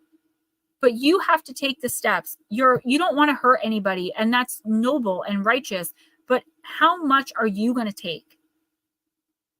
It is time to fight back in a smart way, right? Getting evidence, collecting evidence, and putting the evidence out there. And there are people who still, when presented with facts and evidence and video and audio and whatever it is, whatever, depending on the situation, are still going to say you're the bad guy. But you need to be okay with that because you need to know deep inside of yourself that you, in this particular situation, are not the problem. You're just not. And you shouldn't be letting anyone, and I'm talking to you now as your sister, and I'm so glad this card came up. You shouldn't be letting anyone dictate what you do, what you enjoy, how you do it. What was done to you was horrific, disgusting, and deplorable.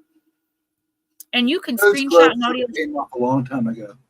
Yeah, you can screenshot me, audio record me, and play it all you want. I said what I said. Come for me, I'll know where I am. Good. Because this person is literally draining you of your soul. You're losing soul pieces. You're physically, mentally, psychically, spiritually, energetically. They're going to take you so far down that you're not going to be able to move to pull a glove off. You've been whipped and beaten, and it is time to turn around and say no more. Whatever that takes. You've tried peaceful conclusion. You've tried reconciliation. You've tried friendship. You've tried honesty, you've tried openness, you've tried acting with integrity, you've tried ignoring, you have tried everything. You've been baited. Grab the hook. I got you. Who's next? Josephine.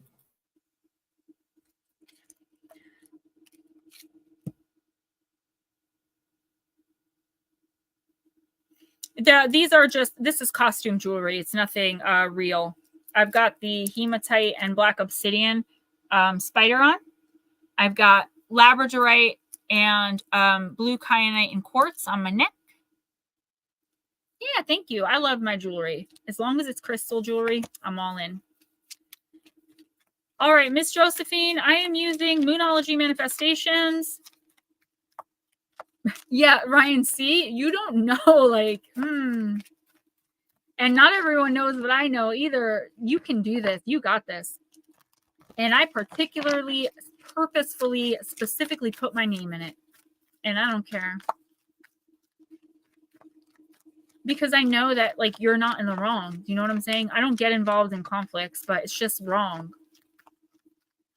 Moochie girl, we see you. When you have exhausted all reasonable efforts, the only thing left is attack. And blue is not wrong. You're such a sweet guy. Your soul is beautiful, but your spirit is being broken. And I can see the anger in you. So act with your mind, with your evidence, okay? Don't act out of anger or rage. Find a way to get that out. Act smartly. You're going to win this. You're going to shut them up.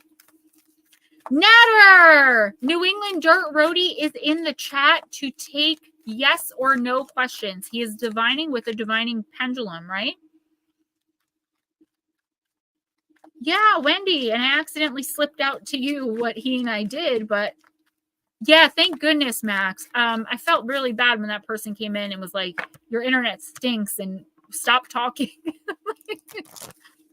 Sorry, guys. Because he's a beautiful soul. I was attracted to Ryan's spirit and energy immediately as a friend and like somebody that I want in my life, you know? Immediately we were friends. All right, Miss Josephine, can you let me know you're here, please? I know you are, and I know you're on a delay, but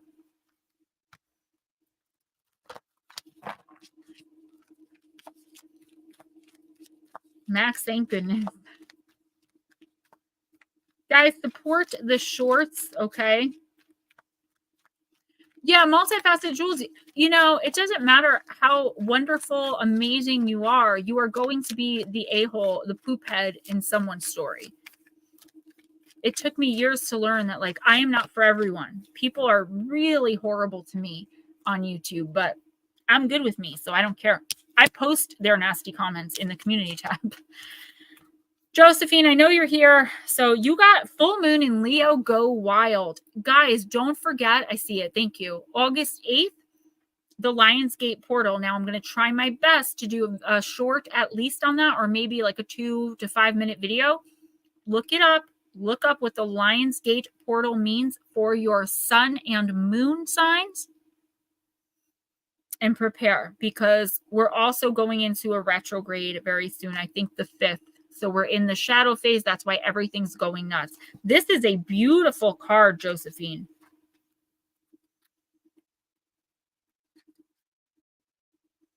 You all have been beautiful blessings to me. You've shown me such patience, specifically kindness, and have given me a lot of confidence. You know, I don't have a lot of confidence at all, particularly with how I look. And you guys are so sweet with that. And it's not like, it's not fake. Like, I can tell you guys are like genuine, and I love that. I know, right, Max? I'm like, I'm cool as F word. Josephine, kidding. There are many times when your best bet is manifesting and in life is to throw what? There are times when your best bet in manifesting and in life is to throw all of your cards up in the air, so to speak, and see how they fall. As tempting as it might be to try to control a situation, you'll be better off now if you just release and go a little wild. You'll get an answer to your question soon, so you might as well just enjoy the ride. The unexpected thing is having fun.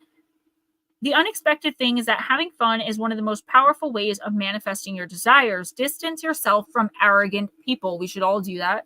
Find a balance between having a great time and attending to the people who need you. Worrying about something or someone triggers the law of attraction as much as positive thoughts. So focus on the positive. Your manifestation affirmation: I live in the present and release all past pain. Josephine, this is your time to let go.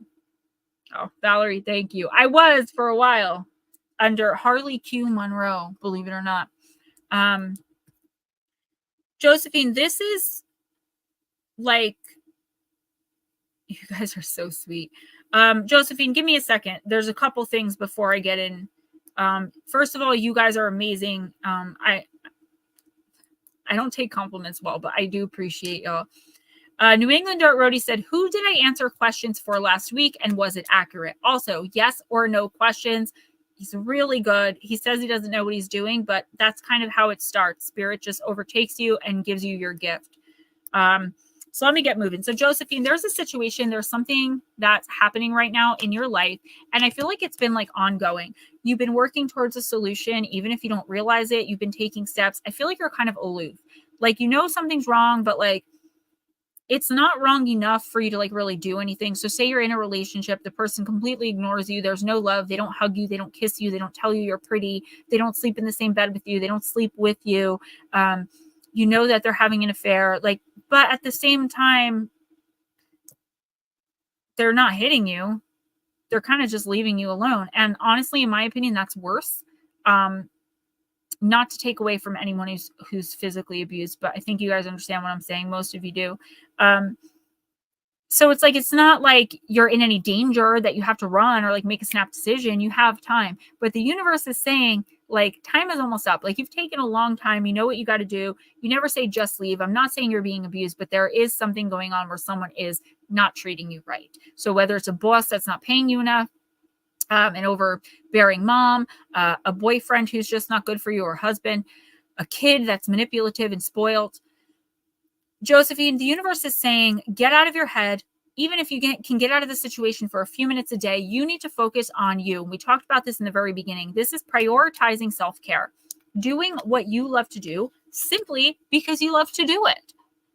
You don't have to answer to anyone. You are a grown but woman. Okay? You are grown. If somebody's not explaining themselves to you, you have no, like, I understand in a romantic relationship, there's give and take. You do have to explain. You can't just go out to the club every night. But when you're with someone who's completely detached from everything in the relationship, how much do you really owe them at that point? I'm not saying that's what's happening with you, but there is something here that you're giving and giving and giving and giving and giving, and you're not getting anything back. Good night, mommy. I love you. I'll talk to you this weekend. So the universe is saying, take a step back, have some fun, do something you like to do. Give the universe time to work. I feel like you're trying to micromanage a situation that has gotten so unmanageable. It's not in your hands anymore. Stop focusing on it. Focus on the positive. Focus on where you want to be in a year, where you want to be in 10 years. Focus on, if you have kids, or if you love, do something different. And if this is a relationship you're leaving for once and for all, go on a date. Go get your hair done. Get your nails done. Make yourself feel pretty. That card just bummed me out. Guys, I know some of y'all are impatient. I'm taking too long and talking too much. Please stick around. Don't go anywhere. I do have to use the little girl's room, but I will be right back. I don't want to show my stomach.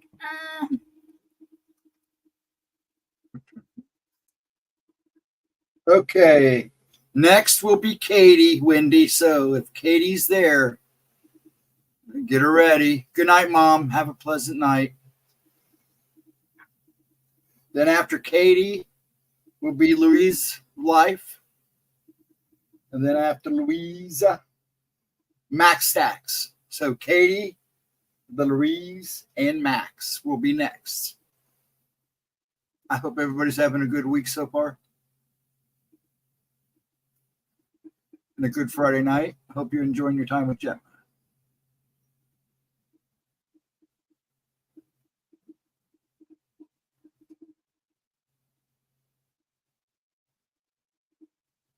You're welcome, hon.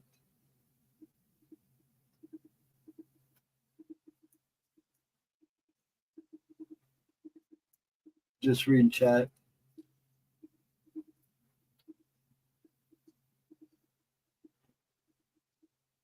So, Wendy, if you heard me, get Katie ready. Katie's next, Gemma. Okay, that's Wendy's friend? Yes. So, guys, please do me a favor. Don't forget to purchase my new book, Gone Mysterious Disappearances, Volume 3. If you haven't already, it's on Amazon. It's available on Audible. Kindle, I believe, is $3.99, or it's included with Kindle Unlimited, and it's $9.99. If you want a signed copy, $25. I send you the book, because I have to order the book. I have to pay for the book. I've self-published, so I don't get copies like author's copies. There's 2 others. This is Volume 3. Even if you didn't read it, you can still go give 5 stars and a great review. I have no reviews yet. The book isn't even ranking yet, and that worries me. So, guys, $10, maybe instead of a donation, purchase the book. It really does mean a lot to me. I worked really hard on this one. I work hard on all of them. This one, I think, I got some really strange disappearances in this one. All right, Miss Katie. Oh, Katie's your daughter. Okay. Hey, girl. Let me think for a second, please. What is this? Let's use goddess power.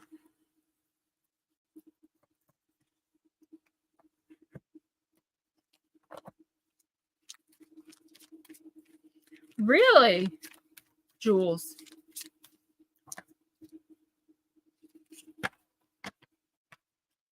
I saw someone cooking on TikTok, or maybe it was YouTube short, and she was using a seasoning blend that she bought from the store. She didn't create it herself. It was brown sugar and garlic. And she put a pork roast in the crock pot, filled it instead of with water with Dr. Pepper, and seasoned it with brown sugar and garlic. I don't know, guys. It looked really good.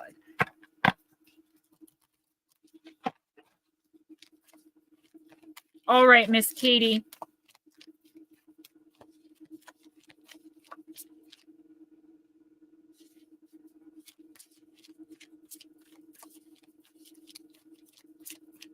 Pineapple, yeah.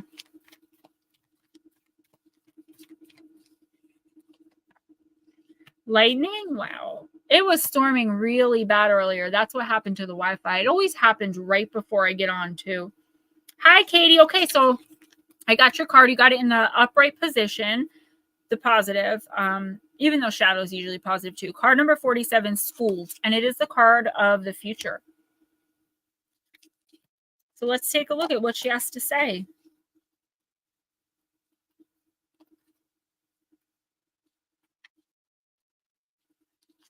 Empowerment message. Katie, as you set your intentions for the life you desire, the Norse goddess Skuld comes to you to show you glimpses of your future. You experience these magical journey markers as flashes of insight and moments of inspiration, like an echo of something that exists in another dimension. It's fun when things turn out exactly as you predicted, but remember that the essence of your intention means more than its form. The goddess Skuld, who rules the destiny of gods and men, says remaining true to the moment is your greatest power. Allowing the self to evolve as you go and discovering new things today sets the path for destiny to unfold. The power of the present and how you respond to life's potential is the potent, fertile seed of the future. In order to claim the future, you must attend to the now. Even then, nothing is guaranteed and everything is infused with magic. So, Katie, this doesn't usually happen. I think it happened a few weeks ago, though, which was kind of weird. I'm just seeing it could be pregnancy. It doesn't have to be you, like someone around you. But I feel like more like it's the birth of an idea. This is off card, and then I'll get to the card. So your team is showing me something that's been like brewing in the background of your head. Heather, what's up, girl? For a really long time. I'm going to use starting a business just as an example. It could be anything.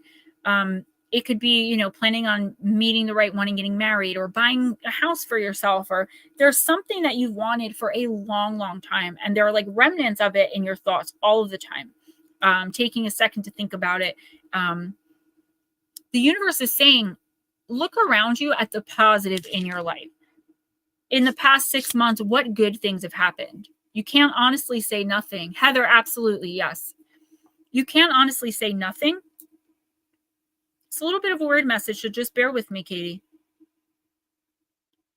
The universe is saying everything positive that's come in, you've absolutely manifested. Like, it wasn't charted. This isn't you on your path yet. You're not actually following your chart yet, but you're on your way there.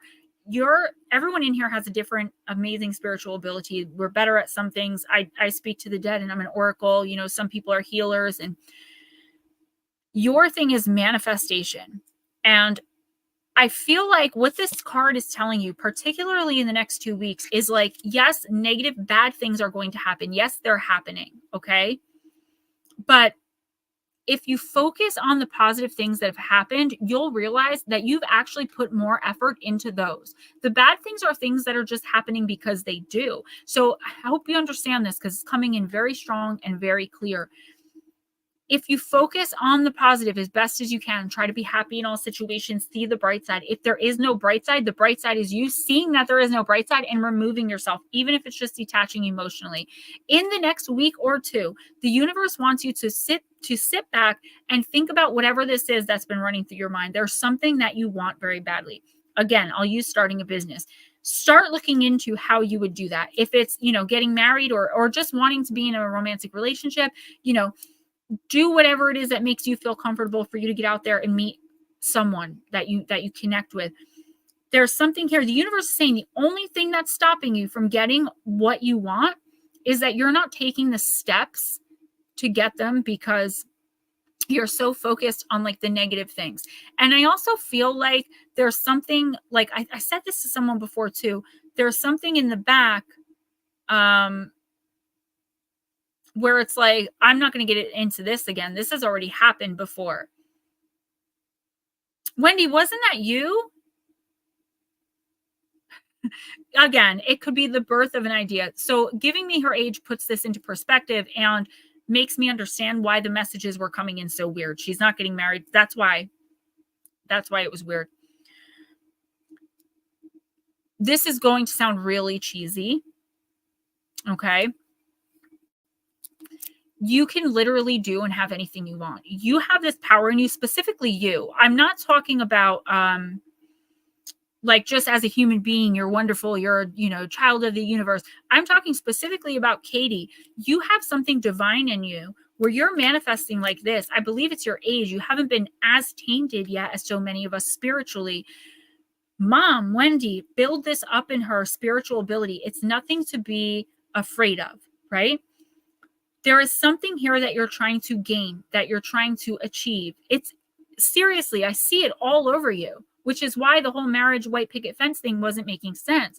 This is you going towards your future, not letting anyone tell you that you can't do something.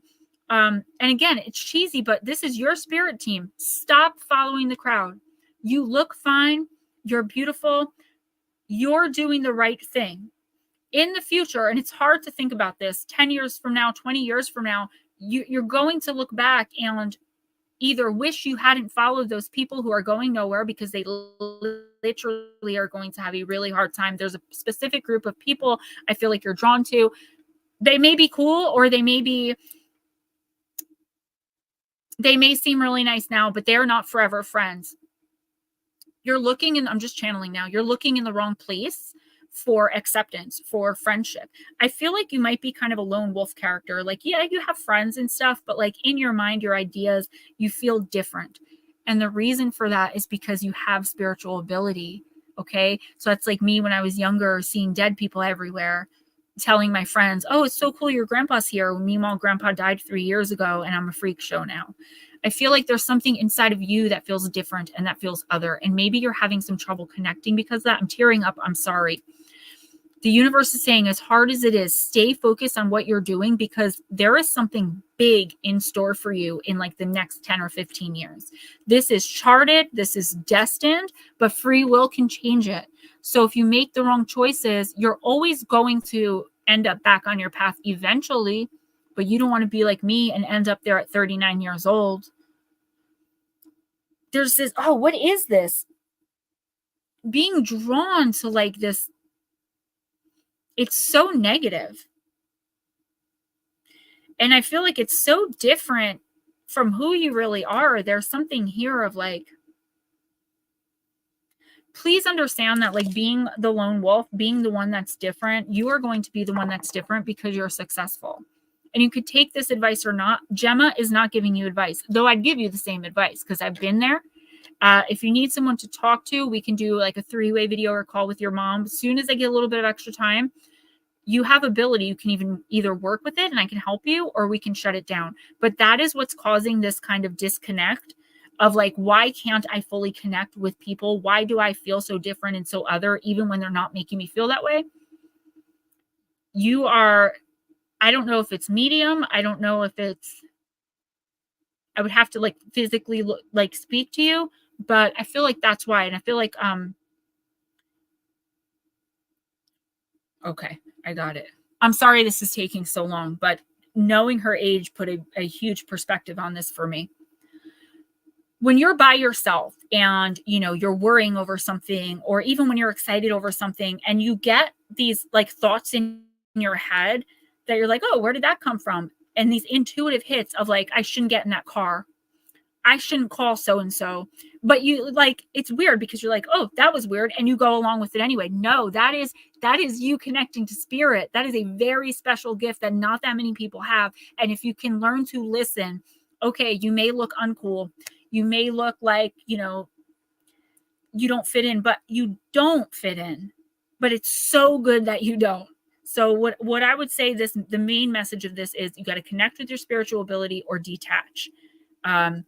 Also, you know, there's a crowd of people, and I'm seeing females specifically, but that could just be men with a lot of feminine energy. Don't be lured in. There's something bad going on with them. I don't know if like they're going to like have a car accident or someone gets pregnant. That could be it's just not you. So I would say try to write down those intuitive hits, those strange dreams. Keep a journal of it, and you can go back and look through it like every 2 weeks, and it won't make sense while you're writing it, but when you read it like 2 weeks worth, you'll be like, oh my gosh, I knew that. You are very connected. You're very special. Yeah. I have found a kindred spirit. I'm excited. Yeah. Okay, let's move on. Katie, you got this. You are always going to feel other.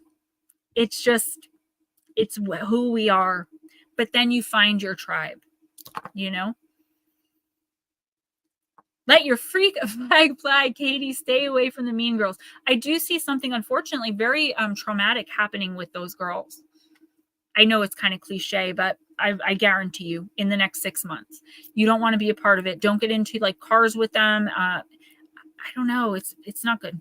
Not good. I'm sorry. Maybe Who's you next? watch the movie Mean Girls. Yeah, it's more than that though. It's like I'm seeing like car accident, pregnancy, drinking, typical teenage stuff, but like turning bad, like a car accident, you know? Like everyone does this all the time, but now we're going to do it and we're going to suffer for it. Okay, you ready? You ready? Okay, Louise, life. Louise's life. What do we want to do? Let's do Oracle of the Radiant Sun. Literally saw. Yes. So, Katie, I spoke to your mom today. I'm kind of like trapped this summer. I've got a 6-year-old and like I can't work that much, like with video calls and stuff. But on September 3rd, he goes back to school. I know that's a little while to wait, but you should be starting school right around that time too, I think. I don't know where exactly you are. We'll do a 3-way video call because you're underage and because your mom's awesome. She's totally going to get it. And we're going to work with you. Okay. And you don't have to accept any of this. I can teach you how to shut it down, but your life will be a lot harder if you do, but it's always your choice. But I feel like if you can understand what's going on, what those feelings are, you're going to be powerful. And everything around you, I mean, fortunately and unfortunately, because it happened to me, is going to seem very small. Like it's very small compared to like you're connecting with source. You know, you're manifesting at a complete, like, it's so above, not that you're better than, just vibrating above. And I feel like that's why you're not connecting. I went through it myself and nobody helped me. So I got you. It's going to be a few weeks, but I do got you.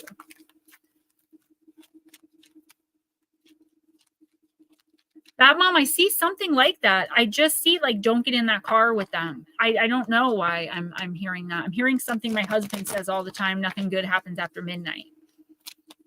And it's like blaring in my head. All right. Where is she?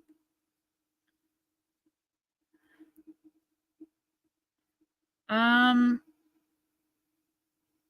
no, what did I do? There we go.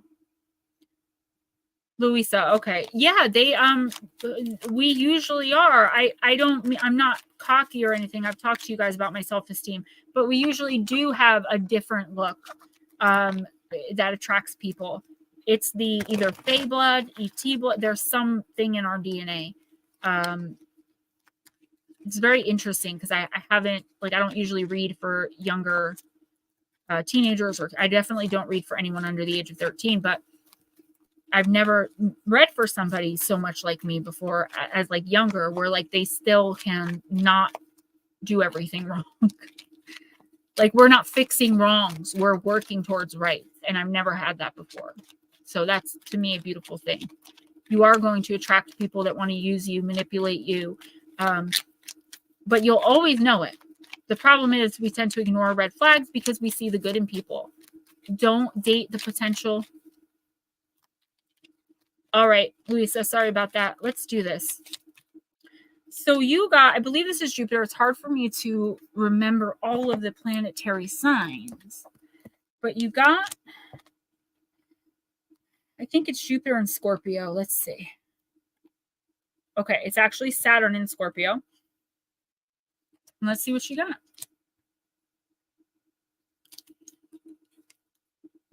Netter, maybe at the end for me. I'm so like distracted right now. Okay, so you got the card of inheritance. I don't know if Louisa, I kept thinking, sorry. For Saturn, Scorpio's finances and shared property are areas of life requiring self-discipline and responsibility. So this doesn't mean you are a Saturn Scorpion. You can be. Your Saturn could be in Scorpio, but this is the energy coming in for you for the next 2 weeks. Somewhat perfectionists in their work and able to take this to extremes, the people this card describes can earn the reputation among workmates and colleagues of being hard taskmasters. Those with this planet sign combination can exert enormous and persistent energy in order to achieve aims and accept a great deal of personal hardship in the process. Because of this ability, they find it difficult to realize when they have taken on too much, to the detriment of their health.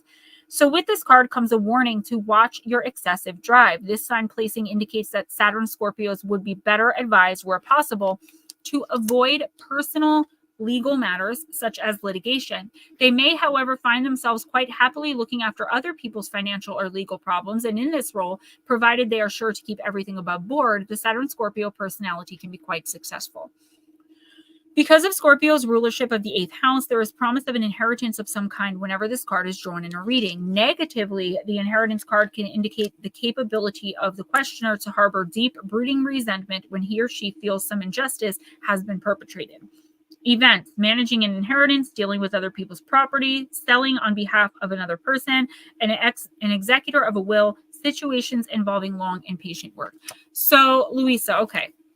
This is actually a lot of information. First and foremost, make sure that you're watching your money. I don't know if it's you that's like overspending or someone who has like I don't know if you have like a joint account with somebody. I see just like money flying. And you may be spending it on things that like you actually need, but the universe is saying like, make sure you're saving for a rainy day. That's in the next 2 weeks. I'm going further into the next 6 months with yours because that's what they're showing me. There is some kind of inheritance coming in. Now, inheritance doesn't mean necessarily that someone dies and leaves you money. It could be property. Nobody has to die. Like someone is giving you something. I do feel like it's an important task. Like somebody wants you to take care of something for them, but it's something so important. You're very trustworthy. And I feel like people come to you. That's what it is. Okay. People are coming to you for help with certain things. I feel as though in the next few weeks, there is an opportunity here for like potential of financial growth. I know you probably don't see that right now because you had surgery, you can't work. This doesn't involve you like get up and go. This is someone like asking you to do something maybe for them like in the future, like, you know, if something happens to me, will you do this, that, or the other? The main message I'm getting here for you is do not push yourself. You just had surgery, okay? Do not be compelled to go beyond what your physical, emotional, mental, spiritual, psychical limits are. I feel like there's someone who's going to try to push you. Like, yeah, you just had surgery. That's great, but I need a ride to the doctor. Make sure you are taking care of yourself. There are other people around you. I do feel like you can trust them, but I do feel a disconnect. Like they don't really understand, like, I don't want to say how sick you are, but maybe how immobile. I feel like people are pushing you. You're usually very strong. Get up and go. You know, my toe fell off, but I'm at work, so I'll glue it on later. Like, I just feel that from you. Like you're a worker bee, whether it's actual work or not. You're always doing something for someone. Now is the time for you to inherit that back. People need to start doing for you. And if you're not surrounded with people that will, you know, maybe drop what they're doing and come to your aid, I want you to keep that in mind. Do not, it's going to be very dangerous, painful, and traumatic if you decide, like if your doctor said you have to be on bed rest, you cannot get up, you're using a bedpan. I'm not saying you are, I'm just using it as an example. Do not be convinced to get up and drive because someone needs a trip to the emergency room. It's that serious. You have to take care of you.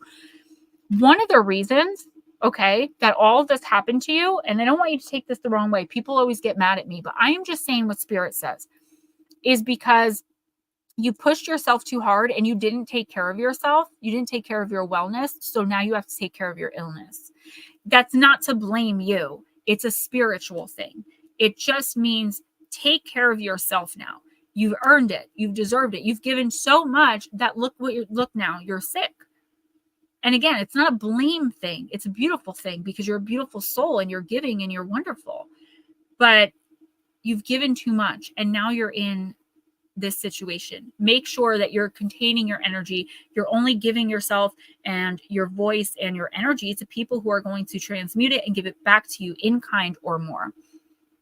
Don't let anyone manipulate or take advantage of you. You are much smarter than that. Just because you are sick right now does not mean you are weak-minded or weak-spirited. And I feel like there is someone around you that thinks exactly that.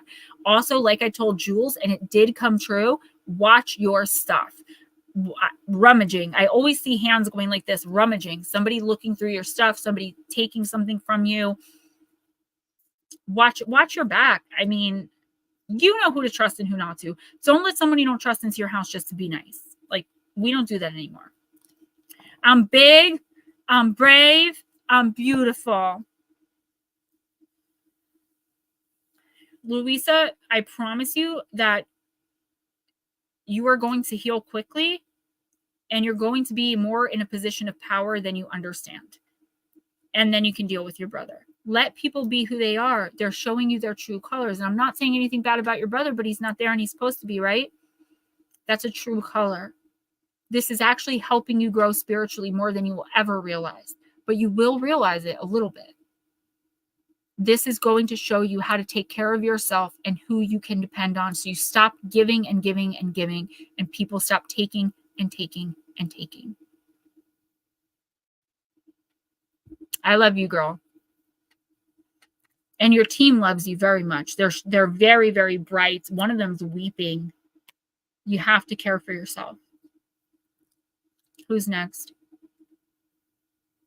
Max Stacks, but wait. I need to know if Scott M is still here. I missed slow motion. I think he's already gone. And I meant to sneak him in early. That Tashita, how do you say it? Tashita, Scott M. If we pronounce your names wrong, I'm sorry. You're so welcome, Louisa. Thank you.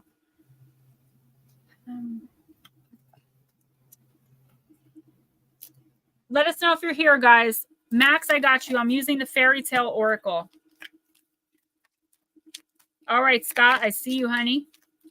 I see you, baby. Shaking that derriere. Did you guys ever see that episode of American Dad? Never mind.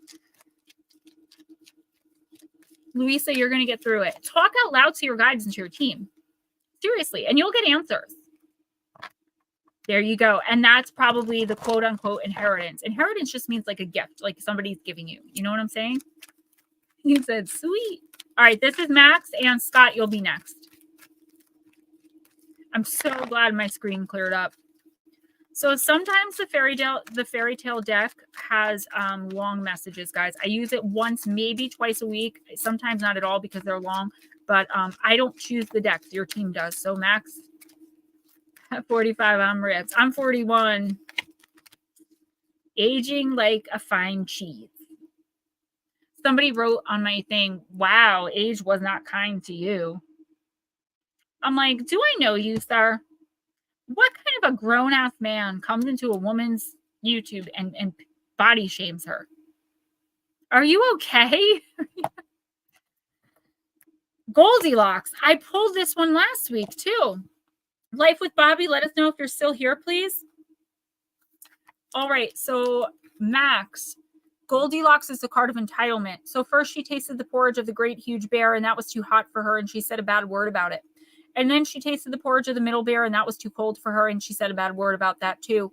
And then went to the porridge of the little small wee bear and tasted it, and that was neither too hot nor too cold, but just right. And she liked it so well that she ate all of it. But the naughty girl said a bad word about the little porridge pot because it didn't hold enough for her. All right, I see you, Bobby. Thank you, Miss Heather. So are you. I think all the things we tell others, we should tell ourselves as well. Nope, Bobby, no problem. Max, in this relatively recent tale, a pretty golden-haired girl wanders into a home that belongs to a family. She eats their food, sits in their chairs, and sleeps in their beds. And she does it all with the greatest sense of entitlement that makes me feel that this card is all about those who have a sense of entitlement and who make use of the families of others. I do, Heather. I've learned to. Trust me, because they're bad.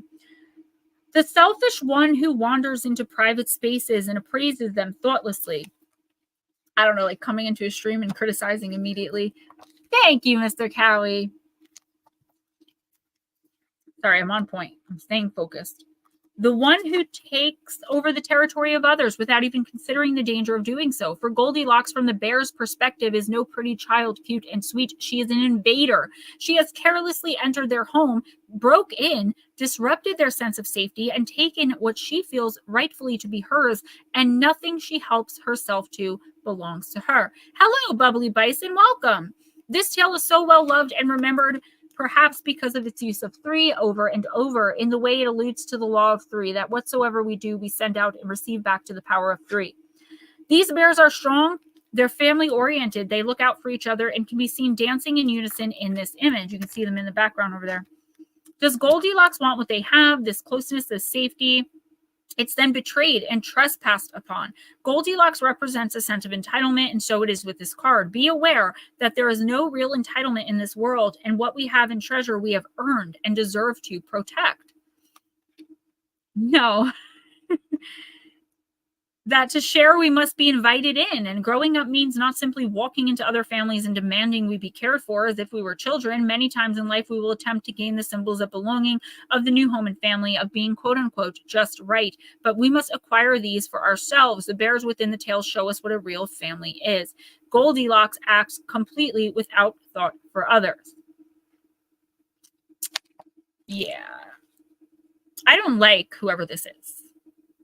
So this is not your energy, but this is someone around you. Very entitled, possibly narcissistic, though I'm not a doctor. There's toxic energy around you. And mainly it's like, gimme, gimme, gimme. I don't know if this is someone that's like actively doing this to you. You're definitely aware of it. So I don't know if it's immediately resonating, if you think hard enough. Probably a female, but could be a guy too, with a lot of feminine energy. I don't like point gender like that. Male or female. Max, I feel like it's finally time for you to either confront this person, or like if you already have confronted them, stand your ground. This person has no intention of like changing. I feel like they're going to maybe breadcrumb you. So like they're going to change. I'm so sorry. You know, like they knew what they were doing to you. They knew that they were hurting you or whatever. They knew they were taking from you, lying to you, cheating on you, whatever this is. It doesn't have to be romantic. It can be anything. Someone here is just a garbage person. I'm sorry you have to deal with them. But I feel like it is time you deal with them. Again, whether for the first time you confront them about their behavior, like I'm going to not be your friend anymore, I'm going to leave you, I'm going to quit if it's a job, or standing by that, because I feel like whoever this is, if you break ties with them or if you already did, they're going to keep trying to manipulate you. It's like you were an easy target at some point, but then you wisened up. They don't like that. They don't want you thinking for yourself. They don't want you listening to your friends who actually care about you. This is very, very toxic. I would say avoid it at all costs. This is the universe telling you, warning you, particularly in the next 2 weeks, do not be sucked back into this. It is not going to end well for you. Bubbly Bison, so cool to see you. Jarvis, don't leave without a reading if you want one, okay? Who's next? Scott? Yes. Scott, I'm using Magic of You. Oh, nice. Thanks, Max. Max says, seriously, you're spot on in my situation. Love you, Gemma. Love you too. Take care of yourself. You deserve so much better than this. It's just disgusting. Honestly, it's disgusting energy, whoever this person is. And I'm sorry if I'm offending. This is just how I'm seeing it. It's just not anything I would want to be around. All right, Scott, Magic of You. Thank you for your patience, guys, by the way. We have a lot of people tonight. Very, very cool. I love it. Okay, cool. So Scott, you got the card of resilience, card number 27, burning away the past. Oh, I opened right to it. Kawi! The girl of resilience is relaxed. She impassively stokes and stirs the flames of her past at her feet. In her crowded room of memories, she fans the flames without fear of letting go of events, ideas, people, and places that once defined who she was. She's comfortable in her room and is not leaving her space. The smoke doesn't overcome or overwhelm her. The windows open and a branch of the tree of life reaches in to guide her always to heightening clarity and wisdom. When resilience appears, it's time to stoke the fires of your past and release everything that no longer serves you. I love you guys too. You're so sweet.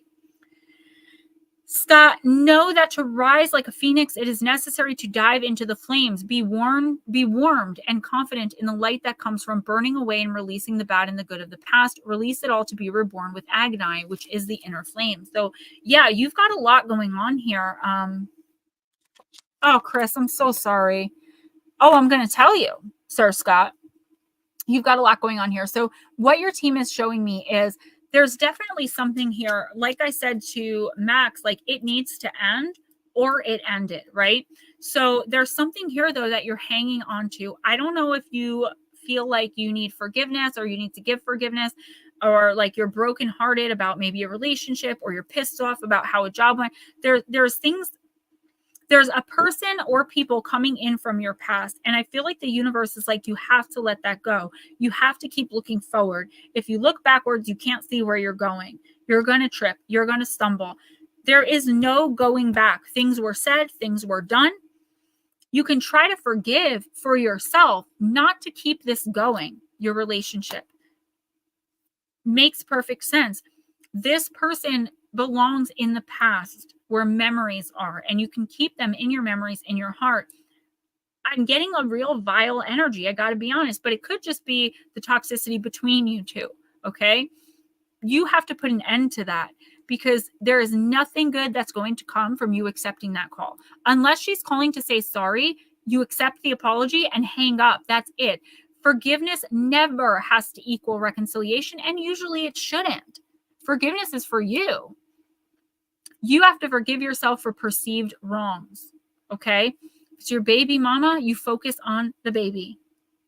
I do feel like I don't know if it's like pawning, like if you don't talk to me, you can't see the baby. There is something here she's manipulating. I'm assuming it's a she. Don't want to get myself in trouble. There's a manipulation tactic going on here. And I feel like, I know you are, because you wouldn't have lasted all this time in here if you weren't. We tend to inadvertently blast out the darkness in this stream, which I love. But okay, so you have to find a way to put a stop to it. You have to stand your ground. And I know it's easier said than done, right? This is not Gemma giving you advice. This is your own spirit team telling you the time is now. In the next week or two, start putting your foot down, start standing up for yourself. And if necessary, you may have to go through litigation.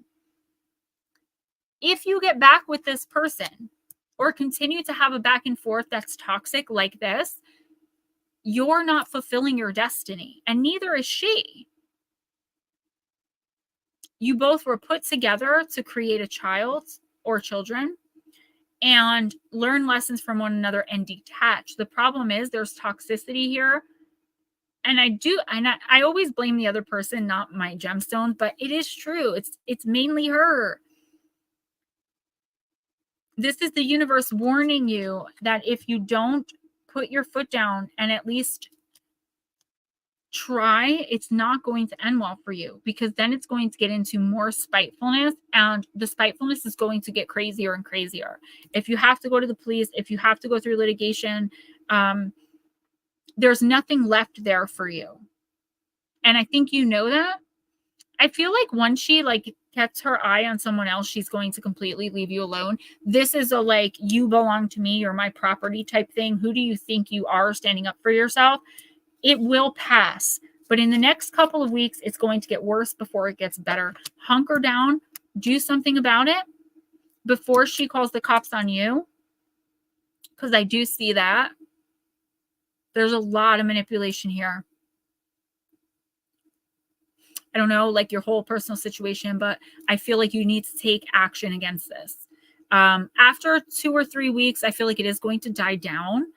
The problem is that 2 and 3 weeks in between, like what she's capable of, is not good. Bubbly Bison, well, I reckon I am very happy that you are. That is so cool. I love seeing new faces. I've been doing this for 4 years, and it's just week after week, so many new faces, and we become this big family on the island of Misfit Toys, and I just love it. Scott, you are so welcome. Thank you. Who's next? Okay, next is Life with Bobby, but would you call out Smoochie? Smoochie girl. You got to say her name 3 times. Smoochie girl, Smoochie girl, Smoochie girl. Life with Bobby, I am using angels and ancestors. Yeah, I know, right? Bubbly Bison, just let us know if you want a reading. We put you on the list, and then when we call your name, you could say pass or just let us know. I love that you guys are in my family too. And you won't have to wait long. We're getting there. So we have 2 timestamps. We have Lotus and Heather. Lotus not having a great day, so I know she's here in spirit. She wants to come, but she's just, there's so much going on with her. Lot. Ooh, okay. KC2? Yes. You just reminded me, I got to text her. She said the box I sent her, she ordered a box, the large one, it's $150. And I like put a lot of effort into those boxes. She said it, the outside, like the box itself with all those fragiles. Do you know how many fragile stickers I put on? Like 10 per box. It looked like they played soccer with it. So I told her, like, make sure you let me know inside because I have them insured. I can resend it to you, but I haven't heard from her, but she's really busy. So I do want to text her after stream and just be like, did you take pictures and what broke? Because the same thing happened when I sent someone else. They said it looks like they dropped it out of the airplane and picked it up on the ground.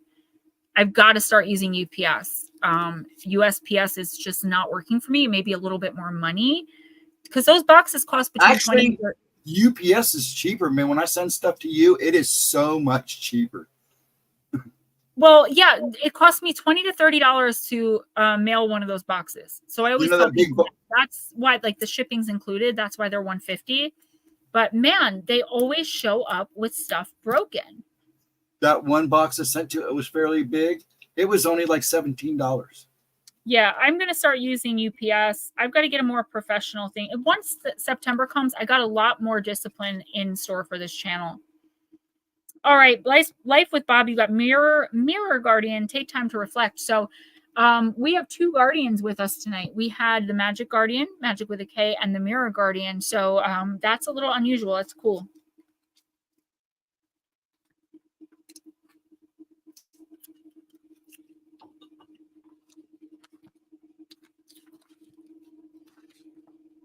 Okay, Life with Bobby. Cowie, let us know if you want a reading. Yeah, Max, I didn't realize that. Like, I'm new. I'm doing everything myself except for the live streams. Nobody helps me with anything right now. I'm not managed, which I'm trying to be. I'm hoping someone will offer, but so I don't know a lot of those things.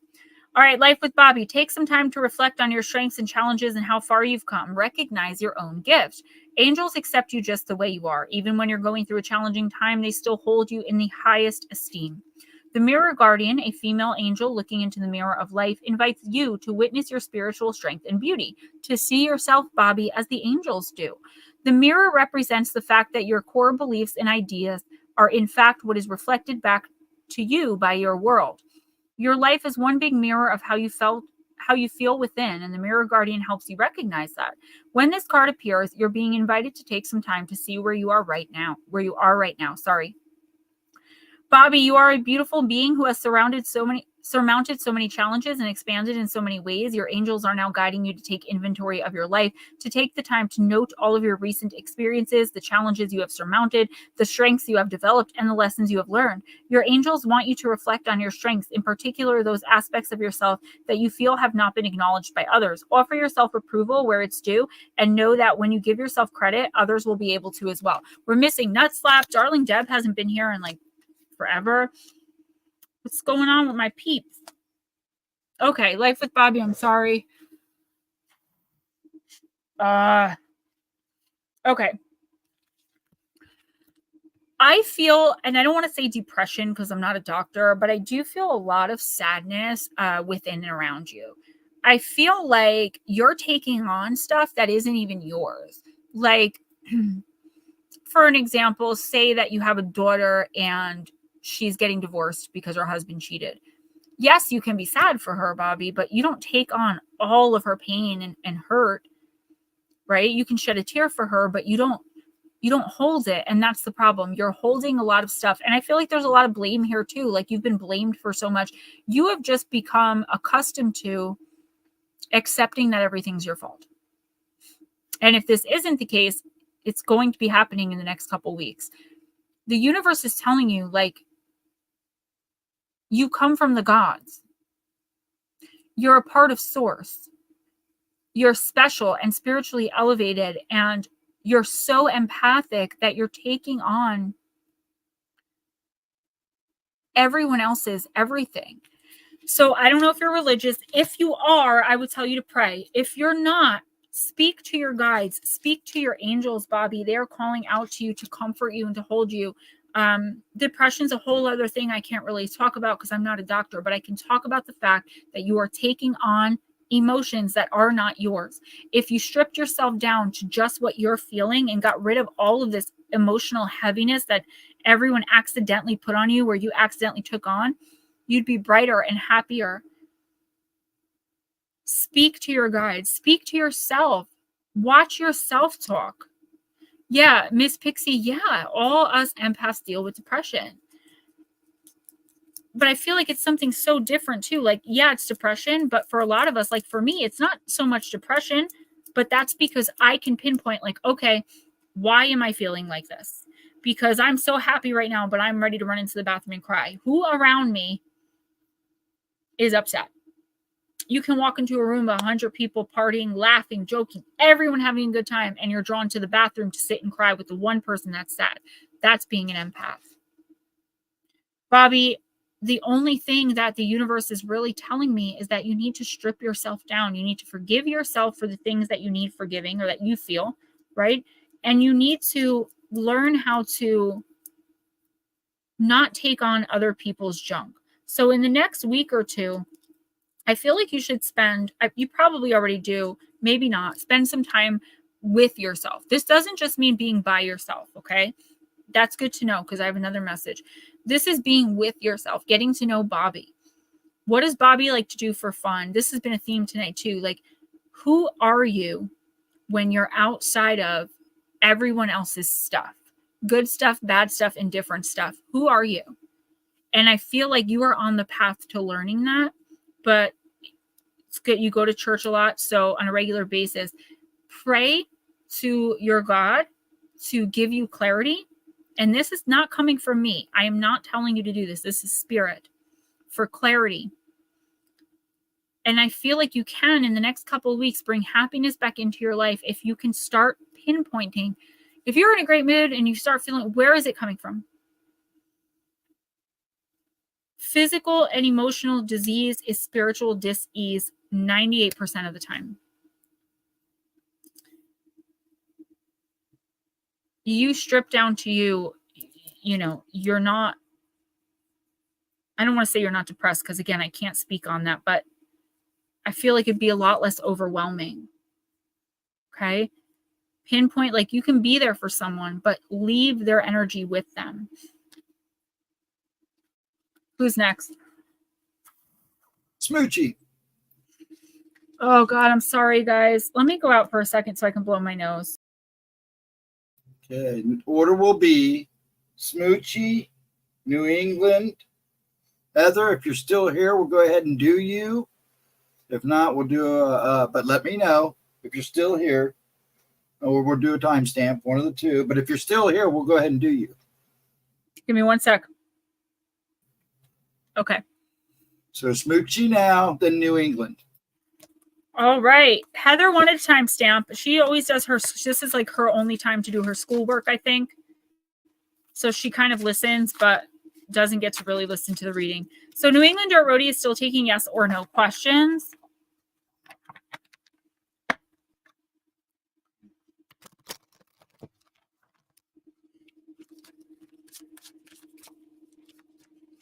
Gee, you're welcome, Smoochie.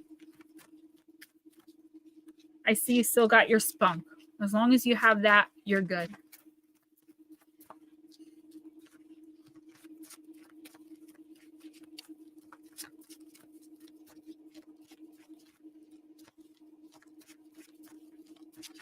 Come on. One, thanks. I had to see what the second card was. So, Smoochie, you got the goddess Nyx. Didn't you get this last week? I did blow my nose. Nothing came out.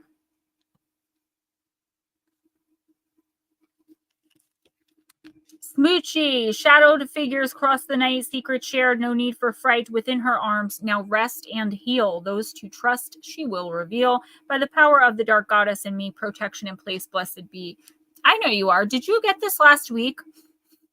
Shh, you're giving away your secrets. It's all too easy to confide in someone you wish to trust, especially when you're feeling vulnerable. Remember that appearances are deceptive.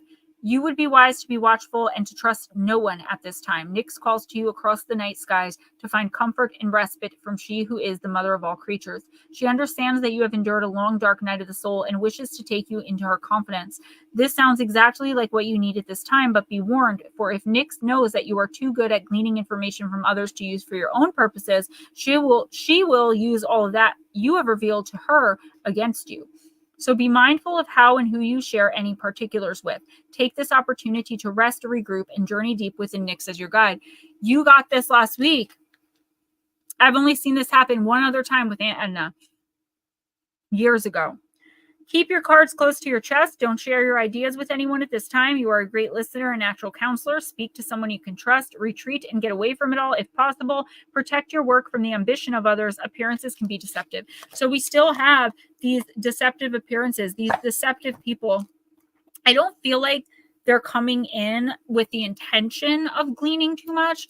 Exactly, Smoochie. She said, yeah, I might have said way too much yesterday. But because you're giving this information out, kind of like unprovoked, it is going to come back to bite you. And I feel like just prepare for that. You know, it's easy to say, I'm sorry. You understand now, like you messed up. Make sure that when the time comes, you just admit that, right? And the people who are supposed to be with you will be, and the people who aren't won't be able to forget it, and they'll move on. You're going to get some backlash, though. Some poop talking, some gossip, all the crap you don't need in your life right now, on top of everything else. Did it happen, Jules? I don't. Oh, my nose is itching though, real bad. I mean, the next 2 weeks you have to prepare for it, and I don't like giving this kind of message because it's very negative. But I do feel like you said some things that are going to get back to the people you said it about.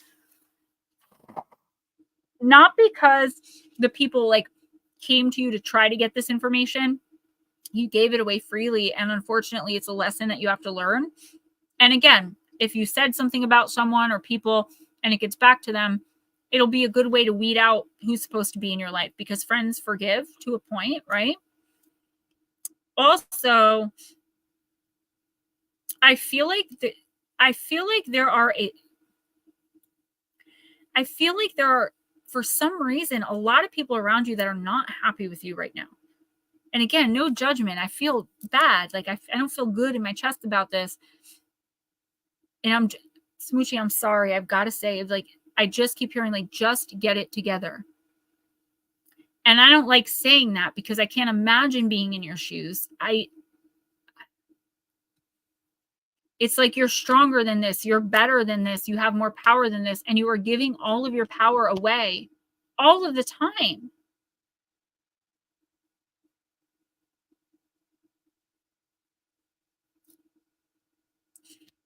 Oh, Jules, I believe you. It is very rare.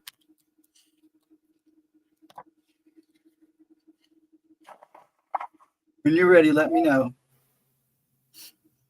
If you think are you thinking you're only giving your power away to your husband? There are some things that make your lips loose. And again, I'm not judging. I'm only giving messages. You know, I love you dearly. You are family to me. I love those boys. I love Myrrh. I love your family. But I feel like I just keep hearing like, come on, just get it together. Like, you are so strong and you're becoming weak because you're overwhelmed, but you have to come to terms with it and face it. You cannot keep hiding from it. You've got to face it and do what you got to do. And I told you last week, and I know you didn't want to hear it, but I'm going to tell you again because Spirit's saying it. You do not owe anyone anything. Just because someone's sick, that doesn't give them the right to be toxic. Getting in a bad mood because you're in pain, it's, one thing. But driving someone insane with your toxicity and narcissism and aggression there's no excuse for that. And you don't have to stay. You don't have to. Maybe you have reasons you have to, but like, as far as the universe is concerned, you are not obligated to this person. That's it. That's right. From the Divine Circus, because that's your favorite deck. Who's next? Okay, New England. Nada.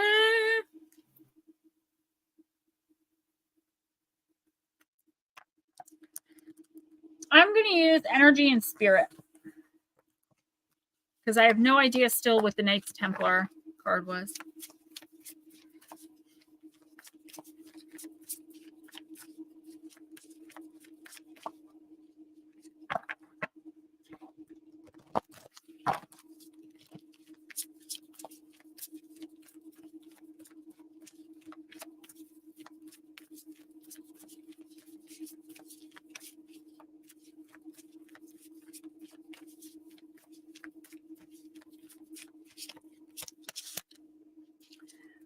Knew you were going to get this. You're welcome, Miss Smoochie. I love you.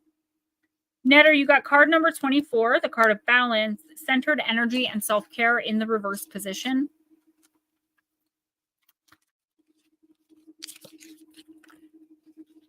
The balance card reversed indicates that at least one element of your life is significantly out of balance. Perhaps you spend all your time caring for someone else or are overly focused on your work or hobbies. If so, it's time to consider more honoring options. Of course, there are times when things must be temporarily out of balance, such as when a loved one is sick, but you can tolerate dismissing yourself only for so long. When imbalance becomes a way of life, you invite the universe to totally disregard your needs because you're already doing that yourself. You must reverse these patterns. Netter, even if it feels difficult or impossible, start setting some boundaries and carving out time for you. Make sure you bring balance back to your physical life as well. Eat more nutritious food, drink plenty of water, and get some regular muscle movement. Your soul has come for a purpose, and part of that purpose is to learn how to love and care for yourself. Choose balance, and you choose your soul's priority. Affirmation: I balance my time and my priorities. It's safe and soul honoring for me to care for myself. You're not taking care of yourself. I mean, we already know this. You are, like, you eat well, and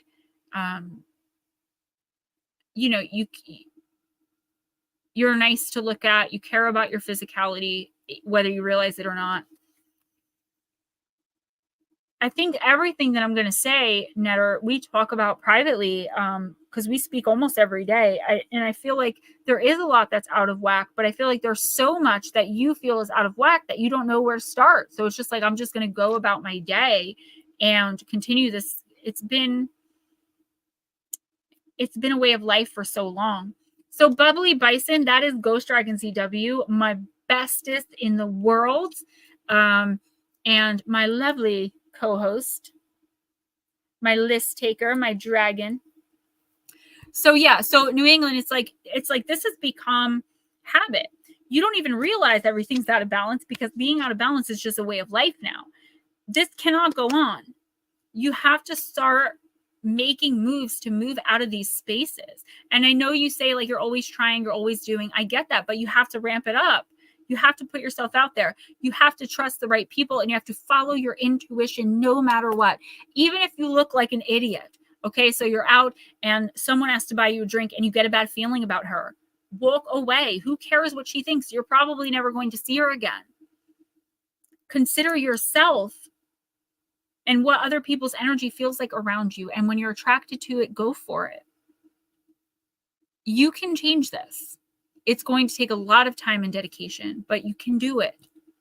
So Bubbly Bison, a lot of the time, not Ghostdragonzw, he's a regular. He's always with me for the most part.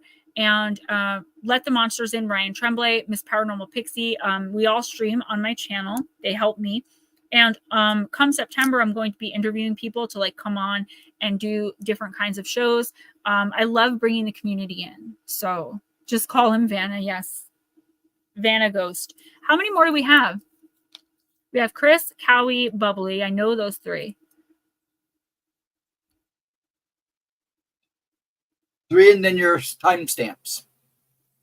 Max, you know what? No, but I recently heard of it. And I heard of another one called the Something Pope Monster. And I'm going to look into them because I'm not only doing UFOs and paranormal anymore. I'm moving into true crime and cryptozoology as well. I feel confident I can do that because I have Ryan on like speed dial. Vanna Dragon. All right. Let's do it. Who's first? Gonna do Bubbly now. Bubbly. Bubbly, I'm going to use the Shaman's Dream. Guys, please don't forget, if you can, PayPal, Cash App donations are always greatly appreciated. My newest book came out 2 days ago, Gone Mysterious Disappearances, Volume 3.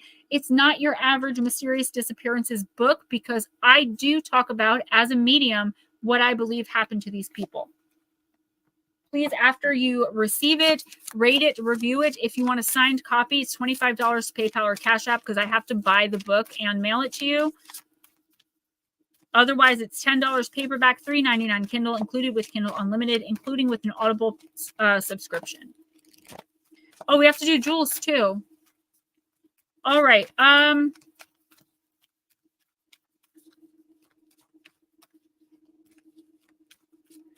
But Bison, got it.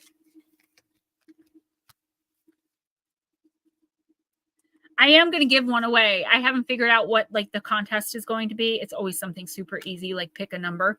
But I am getting one to give away. So a signed copy of that book. I might do all three actually. Okay, so Bubbly Bison, you got card number 44. This card is gorgeous. Perfect Storm, the courage to step into life. So if you want a signed copy and you have the money to buy it, or you could wait for the giveaway, you can send the $25 to PayPal or Cash App, and then just write a note like your name, email me your address. If I don't have it, I have most of y'all's phone numbers, addresses, info. If I don't, I know $10 is a lot for a lot of people, myself included. So that's why I am doing a giveaway at the end of the month. Bison, an invitation to act now, the courage to step into life, sheltering from turbulence. Look at that beautiful card. When the perfect storm appears, it cautions you to be ready for an exciting, if turbulent time. The winds are picking up, and you need to make sure that you are close to the eye of the storm, or you will be buffeted by gusts that may take you far from where you need to be. The key is to remain centered and balanced and bear witness as the forces build in intensity. Notice how the loose stuff is starting to fly around and recognize how little of it you truly need. Let go of those thoughts, beliefs, and attitudes that clutter your heart and cloud your mind. Then the storm will be absolutely perfect, but it'll be perfect for you. Bubbly, if you wonder what you might lose during the perfect storm, know that it is those things we are most attached to that are taken first, as if life were trying to unburden us of our righteous self-importance. Let it all go, blowing in the wind. Ron, hi. The less you resist the change brought by the perfect storm, the happier you'll be. Ride the winds to your next destination. Embrace the rain or snow. Remember that every time you try to argue with nature, you will lose. The perfect storm can also be a call for you to seize the moment. There might be a great opportunity that you need to take advantage of right now. Carpe diem. Here, time is of the essence. It may be gone shortly, so don't hesitate. Go ahead. Bite off more than you can chew and take the storm on in all of its terrifying greatness, experiencing the fullness of life. You will succeed. This is an incredible card, and I knew just by looking at it because it's beautiful. So Bison, there's a couple of things here intuitively that I'm getting, and just understand it's your team. Okay. It's not me, your friend Gemma, even though a lot of the time I would give you the same advice. There's something coming to an end here. For you. And I do feel like it's major. You may not even know it yet. If you do, great, because that means you're already in it and you can start pinpointing. The universe is saying, Do not hold on to anything that doesn't serve you anymore. A toxic relationship, a toxic go nowhere job that you don't enjoy. Like if whatever it is isn't bringing you happiness, you need to let go of it. And that doesn't mean you quit your job and have nothing to fall back on, but it means you start planning to get rid of this job, to leave this person. You have a lot on you right now that like I said to someone else, I think it was Bobby, that doesn't belong to you, right? Blame and shame and guilt, fear, regret, all of these things that other people have put on you. And the universe is giving you an opportunity in the form of an offer you can't refuse in the next month or two. So in the next few weeks, you're going to start seeing things. It's going to seem like everything is going to poop. This is a test for you. Are you going to let it? Are you going to be the fool at the beginning of his journey who ends up with the whole world after meeting the devil and jumping from the tower? Yes, you will struggle. Yes, it will be stressful. Yes, it will be painful. But at the end of the day, opportunity is going to knock, and it's going to knock your socks off when you answer. Please don't hold on to anything toxic that you know deep down inside in your intuition doesn't belong with you anymore. Even if it's painful, even if you're made out to be the bad guy, even if you feel like you're losing, you won't, because you're a part of source. You're connected. Abundance is your birthright, and the universe is here to remind you of that. Hey, Jared, welcome back. Okay, so we got 2 more, and then I think after that, we're going to call it quits on taking readings. Everyone that's here now can obviously have a reading. Love you guys. Yeah, because I let you call it. I tell them 10, but I let you call it. I always it's 20 minutes early. You know, if someone like that's here every week, maybe, but I do get drained by about 3 hours. I kind of start. I'll move it to 9:30 then. It depends on the night, honestly. You know, I've been sick all day. I have been without medicine for 2 days, and I finally got it today, so I'm still a little shaky. You're all good. And next is Cowie. Max, thank you so much. I want to read that out loud because I know there are the spies who are always trying to say bad things about me and get me in trouble in my personal life are listening. Max says, "You are a star to me, so I want to buy my signed copy of your latest book or past books. More of a star than anyone on TV. I love you." Thank you for that. That is comment of the night. I love you guys so much too, and that's amazing. Thank you. I've always wanted to be a star, so I will be one. Just going to take a little while. Oh, no worries, Jared. It's good to see you back. All right, who's next? Chris or Chris or Jarvis? My favorite German. Chris or Jules? Cowie. Cowie, then Jules. Cowie, I'm going to use Moonology.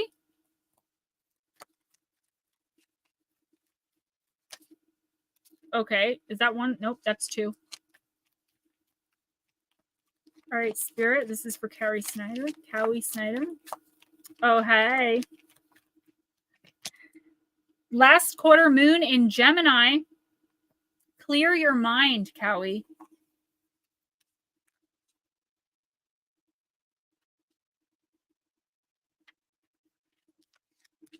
Fretting is a sweet sounding word for feeling anxious. Drawing this card suggests that you or someone close to you is fretting. As you already know, this won't help you to move closer to your goals, as it means you're directing thoughts and energy into what you don't want rather than what you do want. Deliberately manifesting a goal comes from a happy place where you feel good. So focus on making a list of your concerns and then talk them through to clear your mind. This is far more likely to bring good results. While racing thoughts can be problematic, getting stuck in repetitive thought patterns isn't any good either, so find balance. Getting into a negative rut messes badly with your manifesting ability, so turn that frown upside down. Your manifestation affirmation, loving others flows naturally when I love and accept myself. So Cowie, I don't feel like you don't love yourself. I just feel like everyone else in this community, good night, Bubbly, thanks again. You are going through a lot, and I feel like you don't know which way to go. It's like if you turn here, this is not good. If you turn here, this is not good. And what the universe is saying is start looking inward. You have the ability to manifest, but if I always use money because money is I always need money right now. So I think most of us do. So if I'm constantly thinking, oh my gosh, I have no money in the bank, the universe is going to go, oh, she has no money in the bank. And this isn't playing make-believe, right? This is just knowing that it's going to be there. expecting it. And never hold on to that question because I can kind of answer it. Cowie, in the next 2 weeks, try to look at the positives of every situation. So like, for example, a relationship ending, you no longer are tied down to this toxic mess, right? You lose a job. Okay, you need to find a way to make money quick, but you hated that job anyway. So hallelujah, right? There is a bright side to pretty much to everything. And the universe wants to see you start turning your frown upside down, turning the negatives into positives. And if you have negatives that you can't switch around, just put them to the back of your mind or write them down and burn them. There's nothing you can do about them. Worrying is not going to make anything better. Taking action is going to make things better. Thank you. New England Dirt Roadie, loving yourself is having the confidence to learn to say no, to know that you're powerful, to not accept certain behaviors, being the bigger person. That is BS advice. My bigness isn't judged by my ability to take abuse, right? The right way. This is just being kind and loving as best as you can. Standing up for yourself, knowing that you are powerful, you are a child of God. And if you don't believe in God, you are a child of the universe. You are special, you are divine. And some people you're just not going to mix with, but it is not your fault. The only thing you can be faulted for are your actions. And we all have to make mistakes to learn from them. This is confidence. This is knowing your worth, never settling, no matter what, and no matter how it makes someone else feel. Now, this can get to a point where it's just plain cockiness and narcissism, but I don't think you'll ever get there. I really don't. Who's next? Jules.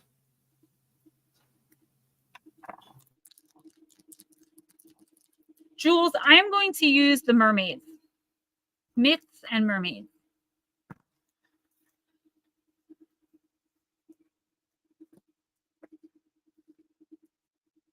You are so welcome, Mr. Cowie. Thank you all. Seriously. You guys are so amazing. Love Friday night.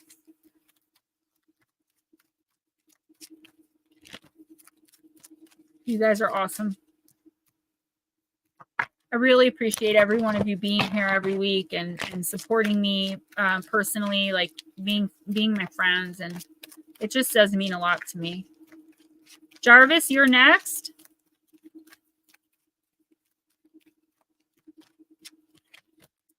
You got, Miss Jules, Haughty Mermaid. Card number 41.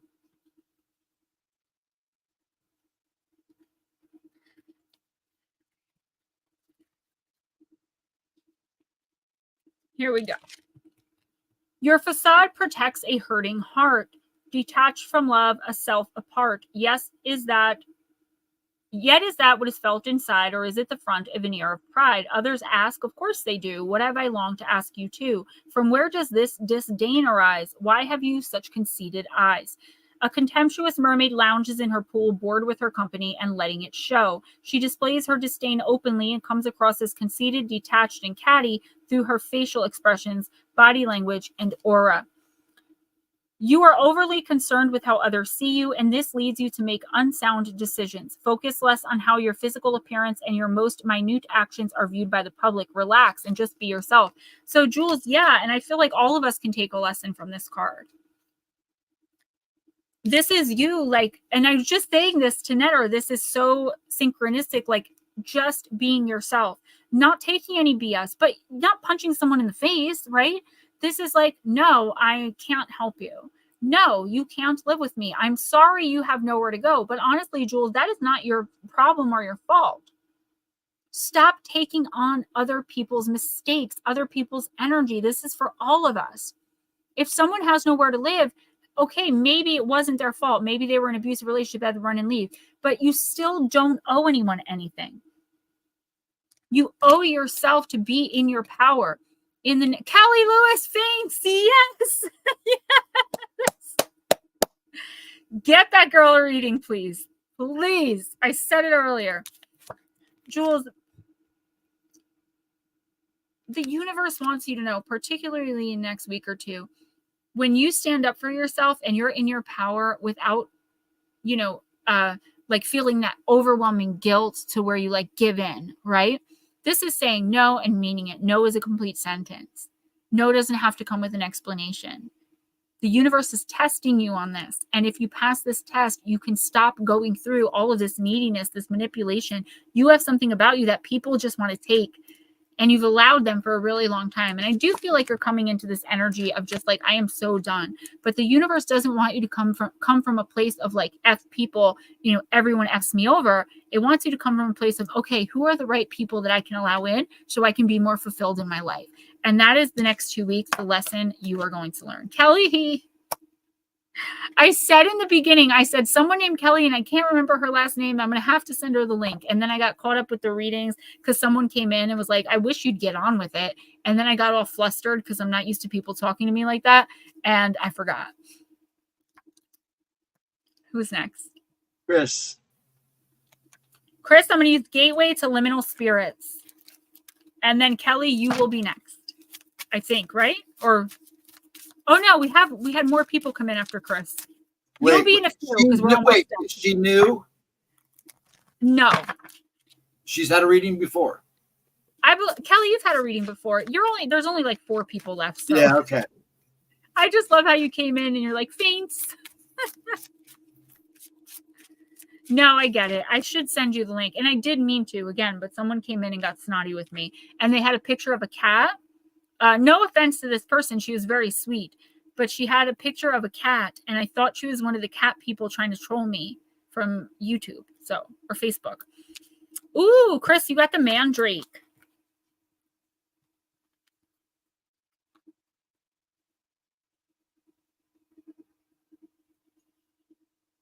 Nice, Blue.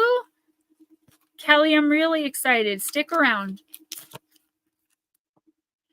Chris, mandrake is another herb that has a long history with witchcraft and a great deal of lore linking it to fertility, sexual vigor, prosperity, and longevity. One common mandrake myth is that the herb emits deadly screams when pulled from the ground, killing anyone within earshot. As mandrake is a difficult and temperamental plant to grow, this story may have been spread by magical practitioners to discourage other people from over-harvesting the herb to obtain its powers. The most curious thing about mandrake is that its thick taproot has a tendency, with a little imagination, to resemble a homonucleus, or miniature human being. This familiarity has earned mandrake a special place in witches' hearts and a multitude of applications in sympathetic magic. I just want to say, this isn't getting religious. It's just a funny story. In the Bible, Rachel wants to sleep with Leah's husband. And Leah's like, you can sleep with him, but you have to give me the mandrakes. And she like trades her husband for mandrakes. I don't know. Love is in the air, and you should take in the aroma for yourself. Allow your heart to be open to romance, and it shall find its way to your doorstep. I know what you're going to say. Just let me clarify, okay?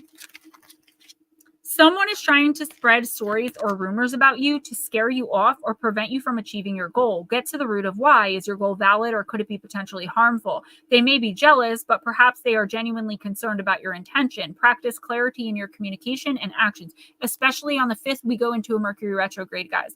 On the 8th, Lionsgate portal. Check on the internet. I might do a video on it if I can find the time. What your sun, moon, I said sun and moon before, but sun, moon, and rising, how the retrograde with the Lionsgate portal on the 8th is going to affect you. And Halloween, we've got some crazy stuff going on. There's like an eclipse, a blood moon. There's lots of stuff. Anyway, Chris, there is no easy or fast road to big rewards that are truly worthwhile. Eschew tantalizing shortcuts and lazy practices. Fully invest the time and care needed to perform a task properly and responsibly. Build any house as if you yourself were going to live in it. So I feel like, okay, romance could come in. And I know you're like, oh, no. Mm-mm. And that's okay. But it could. But I'm putting that to the side because it is unlikely. Could happen, though. The one thing I'm seeing here is like I said to someone else who is kind of just had surgery and they were kind of laid up. Don't rush things. And I feel like it's like, don't listen to other people. I feel like there are people telling you like, you won't be able to do this. You can't do this. If you listen to them, that will be the case. If you don't listen to them and be like, well, I'm gonna at least try, you know, if you don't try, you'll never know and you will regret it. So this is like, they're like, oh, you're never going to be able to use your right arm again. You know, God forbid, I'm just saying. and you're like, well, I think I am. And then it moves, right? You have to manifest all of this for yourself. I do feel like someone is trying to throw you off course of something. So I feel like this is the situation I'm seeing. Okay. You're talking to a friend on the phone and she or he, they're telling you like all of these bad things that are happening to them. And you're like worrying for your friend, but then you talk to the other person and the other person is like, no, they're a liar. This isn't specifically about you. It's about you helping a friend, right? But trying to figure out the truth and like the root of it all. You have really nothing else to do right now. You're kind of, I do feel like more people, or at least one person is going to come to you more to like talk. You have to figure out the truth. Also, do not rush your recovery and make sure that you stay on course for like what you've always wanted to do and manifest. Yes, it may have to change a little bit depending on what's going on with you, but at the same time, you still are in your power. You're still you. You still have goals you need to achieve. You know, so some things may have changed. You may just have to move some things around a bit. But Chris, don't think that like you have to give up on anything. And when someone's telling you can't do something, the universe is telling you can. You have to stay in a positive mindset. That is the main thing to manifesting. And I feel like you really need this right now. What's up, Eris? All right, who's next? Ron. Is Ron still here? Ron, you're still here, right? And Jared, are you guys still here? You're the next two. Ron and Jared, please let us know that you're here. Please stand up. Please stand up. Okay, I can't sing like you. I'm sorry. Please stand up. Please stand up. My son went to the karate class with his friends yesterday, and they were doing this thing where he had to dance. I see, Ron. I'm doing Oracle of the Universe, and him and his friend both hit the gritty at the same time. Their mom's like, he's hitting the gritty. I was like, I know, mine is too.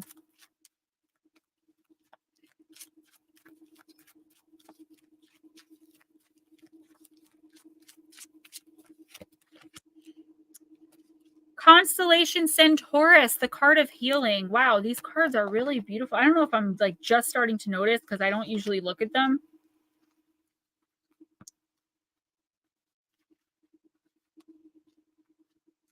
Yep, here we go. To be a successful healer, you must take care of your own healing too. Take time to heal, Ron. How people process grief is individual. There is no one way. Prioritize the healing of body and mind and the prevention of illness. It has taken you some time to get into this situation, so it will take some time to extract yourself. The reason I'm having trouble is because it's like yellow writing on black and it's very shimmery. Centaurs are the half-man, half-horse beings that typically lived in the Arcadia and Thessaly regions of Greece. While some of the centaurs were considered wild and lustful, there were some that were admired for their intelligence, bravery, and healing abilities. Jared, let us know if you're here. Last call, honey. The mythos around Centaurus generally centers around one of two centaurs, either Chiron or Pholus. Chiron is the famous centaur who taught and mentored such luminaries as Peleus, Heracles, Theseus, Jason, Perseus, and the mighty Achilles. He also taught medicine to the great healer Asclepius, a son of Apollo. In an ironic twist, Chiron was killed by one of Heracles' arrows, which had been dipped in deadly hydra blood. The healer could not be healed. He was raised to the sky by the gods. Pholus also was a wise centaur and offered Heracles shelter, healing, and hospitality when he passed through the mountains. As he prepared a meal for the hero, he opened a wineskin of the finest wine.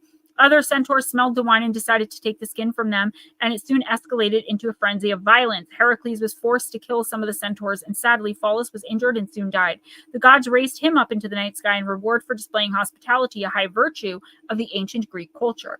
Centaurus belongs to the Hercules family of constellations, which include Achaea the eagle, Ara, Corvus, Crater, Hercules, Hydra, Lyra, Vulpecula, and more. Words of power. I can heal now and always. So, Ron, I don't know if this is like physical healing or emotional healing. I do get a bit of both, but I don't know if there's something physically right now that's bothering you. Sometimes I get these where it's like, be really careful, watch what you eat. In the next couple of weeks, if you get like pain somewhere, make sure you're getting it checked out. Don't ignore it so that it becomes something bigger. Also, I do feel like you're on a healing journey, whether you're aware of it or not. It's like you're not taking things so personally anymore. You know, you're choosing you. And if you're not, in the next 2 weeks, something is going to switch. I feel like you're finally receiving downloads, again, maybe even sub or super consciously, but you're still getting them. Listening in the back of your mind, right? The universe is saying, for once and for all, it is time to move on from the person you were. Now you leave this person behind. I recently had to do this with no judgment, no hatred. Love who you were 10 years ago and all the mistakes you made and the dumb things you did and the things you did then to kind of ruin, quote unquote, your life now. Let them go with happiness and love and let them know that you'll be okay. This is spiritual healing. I feel like, again, I don't know if you're cognizant of it, but you are going through this process and it's beautiful. The thing is, though, a lot of the time when we're so focused on this, with or without knowing, we start physically feeling ill. It's like our spirit is going through a detox.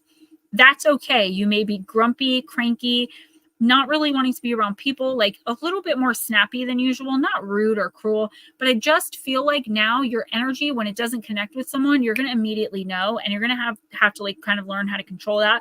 I used to just walk off in the middle of conversations when I realized like I wasn't jiving with someone or they were lying, and my dad would be like, "Gems, you're so rude." And I'm like, what am I supposed to do? I'm never going to talk to this person again. I don't like their energy. I don't need to entertain them. But I was being rude. And we don't want to do that either, you know? I had to learn to just, all right, cool. Yeah, talk to you later. And like take that extra time, even though to me it was a waste of time. I was a very different person 8 years ago. Ron, I feel like by the end of this year, your life is going to look so different than it does now. Even if it's not like in giant ways, like you moved states or homes, or you're like married when you weren't before, whatever the case may be, there are major changes coming in. And this is just the universe sub or super consciously preparing you for them. Who's next? Kelly.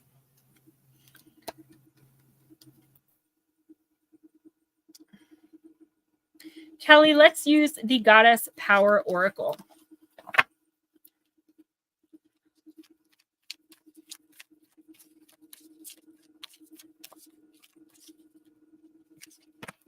Ron, you have beautiful, I mean, you all have beautiful spirit energy, but sometimes they come in a lot brighter. Overwhelming. Awesome. Just this awesome light about it.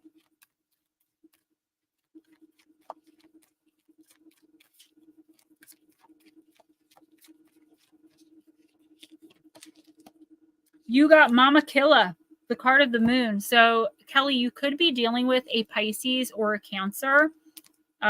Big energy here. Scorpio, kind of, but I see more Pisces and Cancer in this card. It's not the right deck. Okay, here we go. Card number 32. You got it in the upright. Empowerment message. Mama Killa, the Incan goddess of the moon, presides over the power of cycles and seasons. The moon rules the night sky, returning full 13 times in a year. The ancient mark time by the moon to know when to plant, when to harvest, when to store food, and when to celebrate fertility. Kelly, right now, you are invited to see what is familiar and decide whether you need to improve on it or leave things as they are. The answer to your inquiry can be found in the timing of things in the cycle you're in. You can apply the idea of natural cycles to relationships, creative projects, personal growth, and even more. If you're honest with yourself, you'll see there's no way to control these cycles, only to use the creative energy they offer to help you. If your relationship is unclear yet brimming with potential, you might turn to the new moon energy that shows up in the spring cycle of life. In that case, you just need to allow the relationship to grow naturally and to be clear in your intentions. When your outer world seems to be slowing down with obstacles rising up and temporarily blocking your every move, do not put up a resistance. Instead, take advantage of the need to rest and recalibrate your intentions as you wait for the cycle to change. No matter what, like the cycles of the moon, there is divine order in everything that is happening in your life right now. Once you know this, the goddess Mama Killa welcomes you to her divine moon dance of co-creation. I talked about this a lot tonight. And this is, so Ron, 1 second, Kelly. So Ron, I'm talking about like, this is something new. Just make sure you're not like, oh, it's just my finger. Get it checked out, please. That's from your team, the universe. A little bit worried about that.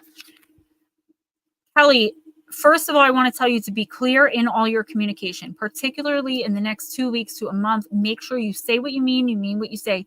Don't go back and forth. If you don't want to do something, have courage and say no. No is a complete sentence. No doesn't need an explanation.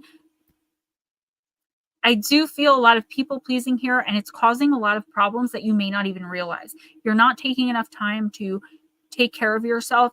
You're not noticing, like, when things are going awry, say in a romantic relationship or in a friendship, like, you know, your friend spreading gossip about you, but you don't even realize it because you're so busy worrying about, you know, the fact that you had to tell someone no for something. I feel like you are not focusing enough on yourself.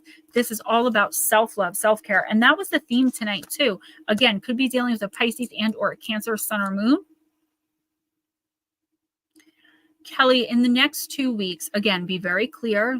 Particularly, we've got the retrograde coming in on the 5th.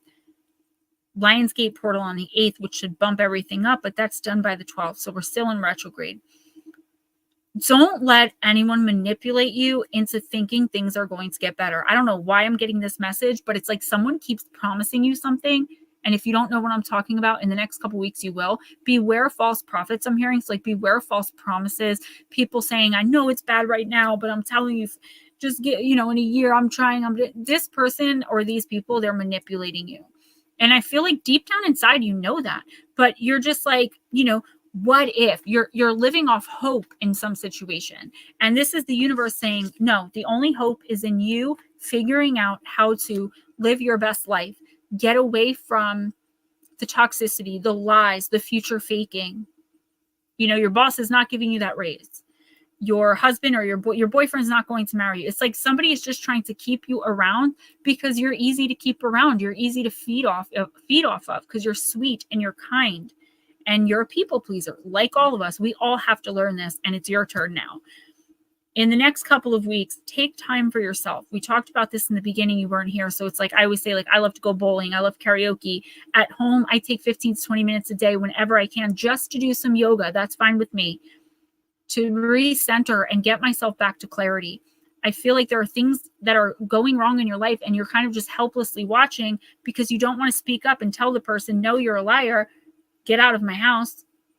You know what I mean? I'm giving my 2 weeks notice because I know you promoted so-and-so over me and I've been here longer and you promised me, you know, I know you used me for XYZ. Like, you need to start confronting these people, not in a confrontational way, but like Kelly needs to focus on and love and value Kelly and Kelly's power. You're going to understand this as the weeks progress. People, all of this is going to start boiling over and getting under your skin. You are finally going to do something about it. You guys are so welcome. Oh, I'm losing it. Who's next? Okay, the last one, then timestamps. Eris. Eris. I'm going to use angels and ancestors.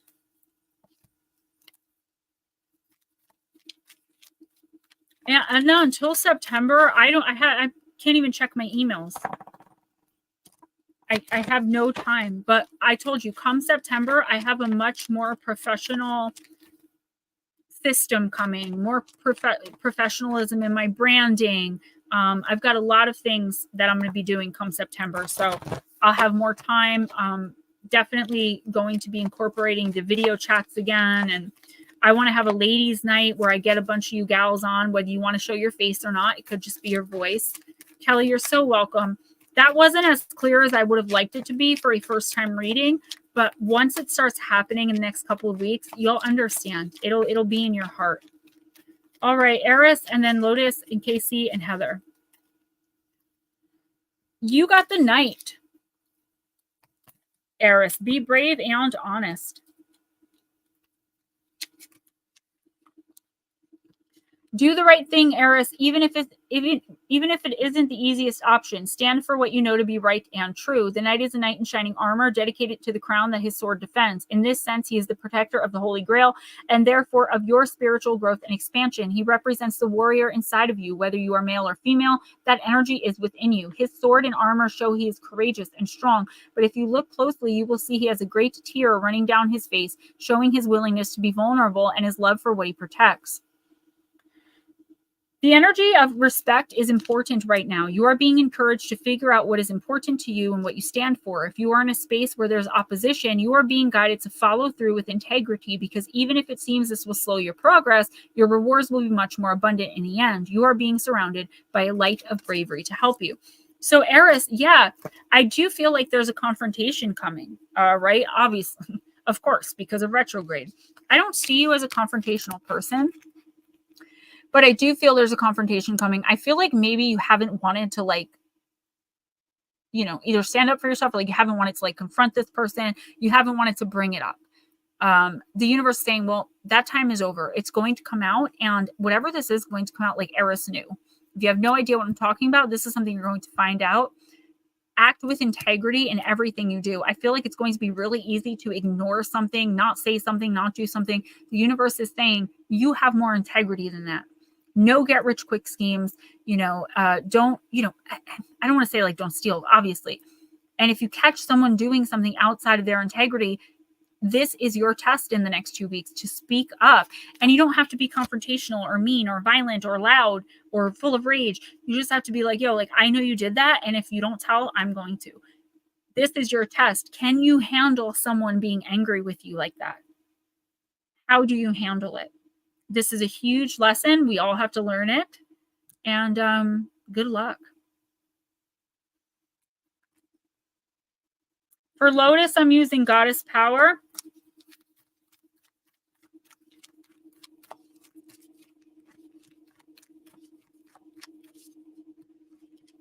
For Tennille Spirit.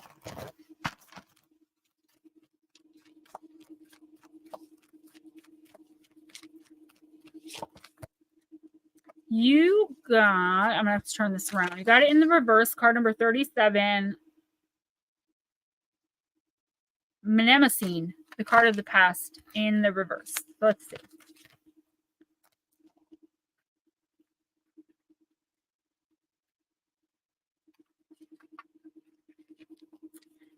Mnemosyne's alignment message. Lotus, our stories can hold us hostage to a past that no longer serves us. The goddess of memories, Mnemosyne, reminds you that running away from painful memories and pretending that wrongs haven't been committed does nothing to help you truly find meaning and purpose.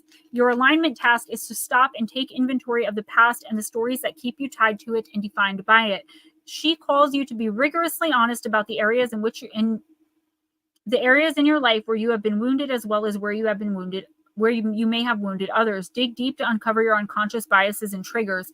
Know that it may be a messy experience as you surrender to the truth that you can't control the outcome or other people's reactions when you are ready to make real shifts. The world is changing, and to be a part of it is glory. To be a part of its glorious unfolding, you are being invited to do this deep work. Miracles are waiting for you once you set yourself free and allow your memories of the past to lead you to the truth. Yeah, I definitely feel like someone's been lying to you for a really long time about something. Gosh, I know how many times I've said this to you. Someone's keeping something from you. Someone's not telling you something. I've been saying this for months and months, possibly even years. I've read for you every single month for like 2.5, maybe even 3 years.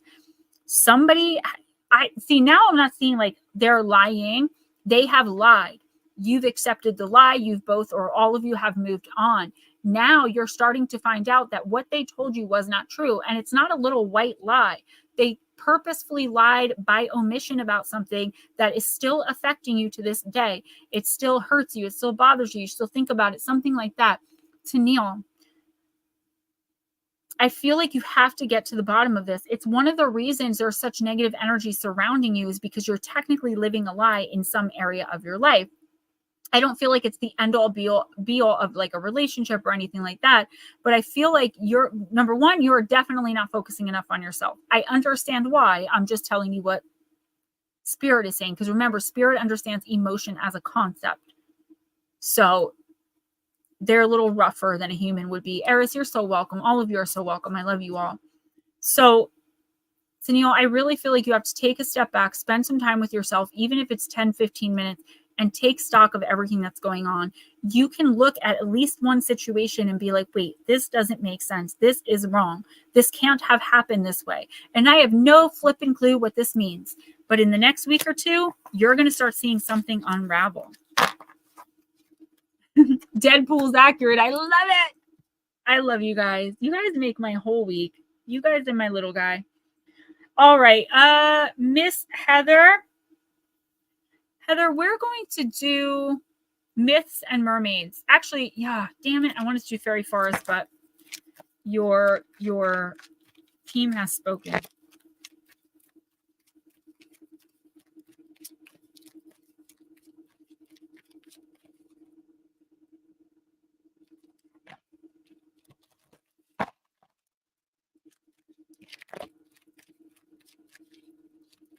All right, this is Heather B. Mermaid picking lotus blossoms. Card number 25 in the upright.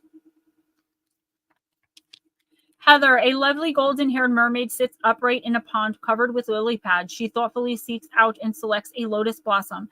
A contemplative look is upon her face. She's on a quest of faith, a quest of a spiritual nature. In the upright, divination meaning you are seeking spiritual perfection, and you are.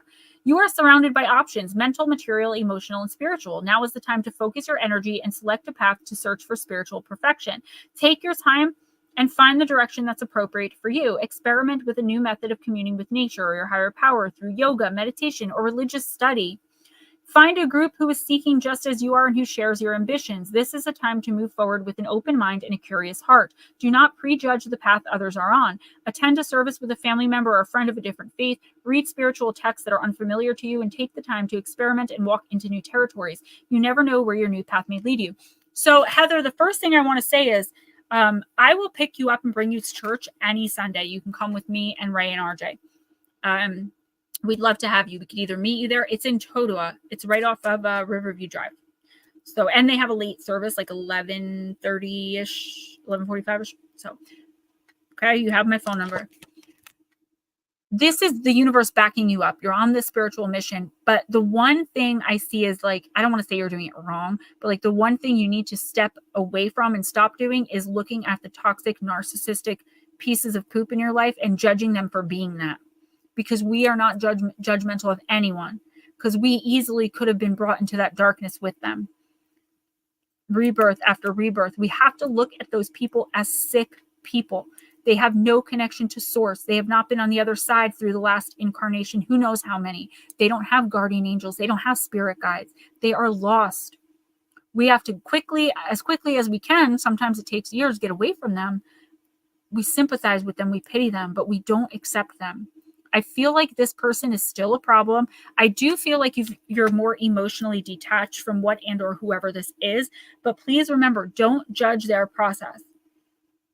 There are some people who seem wildly like they're narcissists, and then suddenly you do something like what happened with me and you take the drugs away and suddenly they're not narcissistic anymore and they have a heart, because I was the worst.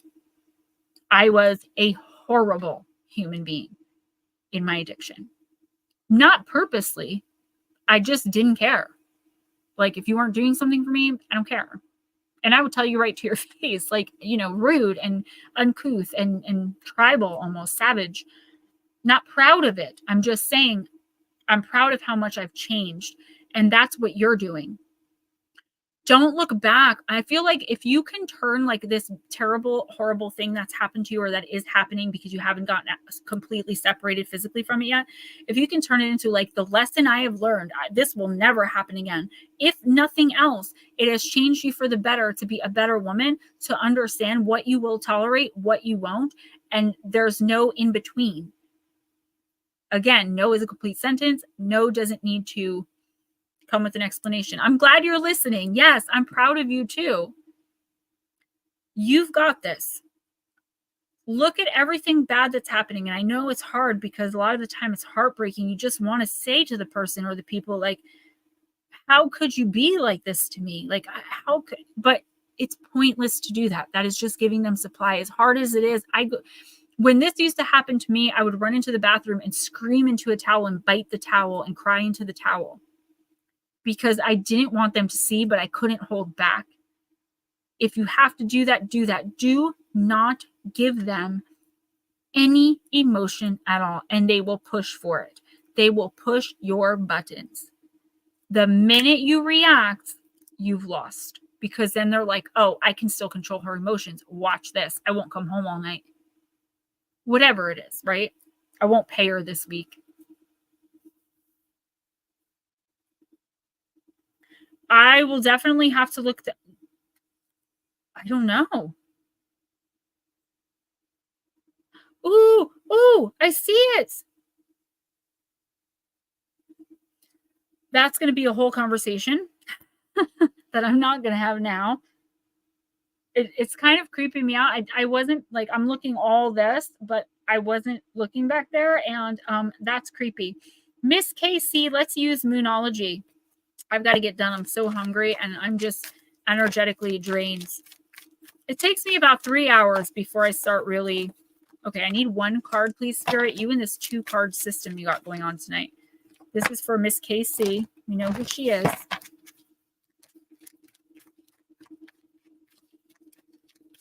Yeah, they really do. It's incredible the lengths they'll go through to get a reaction out of you. You can ask Ghost what I've told him stories. I'm not in any way, shape, or form saying I'm in that kind of situation now. Just for the spies listening. So run tell that, okay? Miss KC, you got full moon in Capricorn. Take a reality check. Casey, I have so much information for you based on your last 2 readings. I just have not had the time. If you're listening, I really would like to know what happened with the box and if you were able to take pictures, because I have $100 up to $100 on insurance. I can repurchase. I have most of the stuff I sent you. I have it like I can remake it. The crystals I'll just have to re-get, but that's no big deal. But like, please tell me like what broke, because everything that was in there, besides I gave you a Stanley Cup. Besides that, everything else that was in there was specifically spiritually geared towards what you're dealing with. Your spirit team made the box, not me. Casey, this card has 2 sides to it, literally and metaphorically. And yes, guys, I do that sometimes. I'll pick a random person and I will just send them a gift. So make sure I have your address. If you've been worrying about something, the good news is that you shouldn't waste another moment worrying, as this won't help. Some things only happen once, and that can be really good news. Casey, if you're wondering about how something you're keen on is going to turn out, this card could be a sign that you've hit a roadblock. If you want to change that, you're going to need to put in extra effort with your manifesting work. Find a balance between facing your reality and be kind to yourself or others. If you're not happy with the message of this card, use the old trick of finding the best thought you can about your situation and go from there. Your manifestation affirmation, everything is always working out in my favor. Miss Pixie, good night. Love you, girl. Thank you so much. You are awesome. Casey, I feel like you do feel like you've hit a roadblock, but I feel like that's because you've come so far so quickly. What the universe is saying here is just like, take a step back, look around, look how much you've changed in such a short period of time. You particularly, and what your energy's done to certain relationships, maybe ended them, maybe made them better, open communication. Things are going really well in the background if you really stop and think about it. This is another card, though, of you have to pay more attention to yourself, self-care, self-love. Not sitting in your room crying. I'm not saying you do that. I'm just using it as an example. This is like getting out there, having fun. What is fun for you? Get out and do it, my Pisces friend. I love you. I'm here for you. You've got a lot going on spiritually and magically that I'm really excited to see you walk into, and I'm willing to guide you and help you. You just know I have limited time right now. Don't take the roadblock as like this wasn't meant to be, because it's just the universe slowing you down so you can kind of stop and smell the coffee and like breathe a little bit. You don't have to constantly be go, go, go, change, change, change. Too much change all at once is really bad for your spirit. It can be devastating. Go a little slower. This roadblock does not mean no. Whatever you're trying to achieve or accomplish, it will happen. Keep putting your best manifestation efforts forward. Stay positive, but just take it as a kind of take a deep breath and slow down. Guys, email me. Thank you, Blue Crossroads. Guys, thank you so, so much. You know, I like to run out of here because I like my ice cream sundae. I love you guys so much. Thank you for all of the donations, PayPal, Cash App, my Amazon wish list, gift link. Guys, please buy my book, Gone Mysterious Disappearances, Volume 3. If you don't have 2 in 1, they are really good books, if I do say so myself. Autographed copies, $25 to my PayPal or to my Cash App. Information in the description box if you don't have that. Email me your address if you want me to have it. I send out Christmas cards. Every once in a while, if I remember, I'll send out a birthday card, and I get random gifts that make me think of you guys, and I send those out. So I should have your address. All right. Love you guys again. If you want to chip in on the twins gifts, just send it. If not, I put your guys' names on it anyway. The chat, the crew. I think I put the tribe. But I love you guys. See you next Friday. Guys, please try to watch the pre-recordeds. They're on Thursday just for the summer. They're going to go back to Monday mornings and then at 11 and 12 for members. This is just my muted, kind of dumbed down work schedule for the summer. But I'm putting 7-8 hours of work into the pre-recordeds and I'm getting 50 views. So for me, like, I may have to stop doing them if I can't get more views. Let them play in the background while you sleep. Like, support the shorts. Comment a gemstone. Comment a knife because they're coming for my throat. A lot of these trolls, right? Comment anything as long as it's positive. Like them, watch them, share them. I try to be funny and cute, but we're going into a more professional model in September. So enjoy silly me for now. Good night.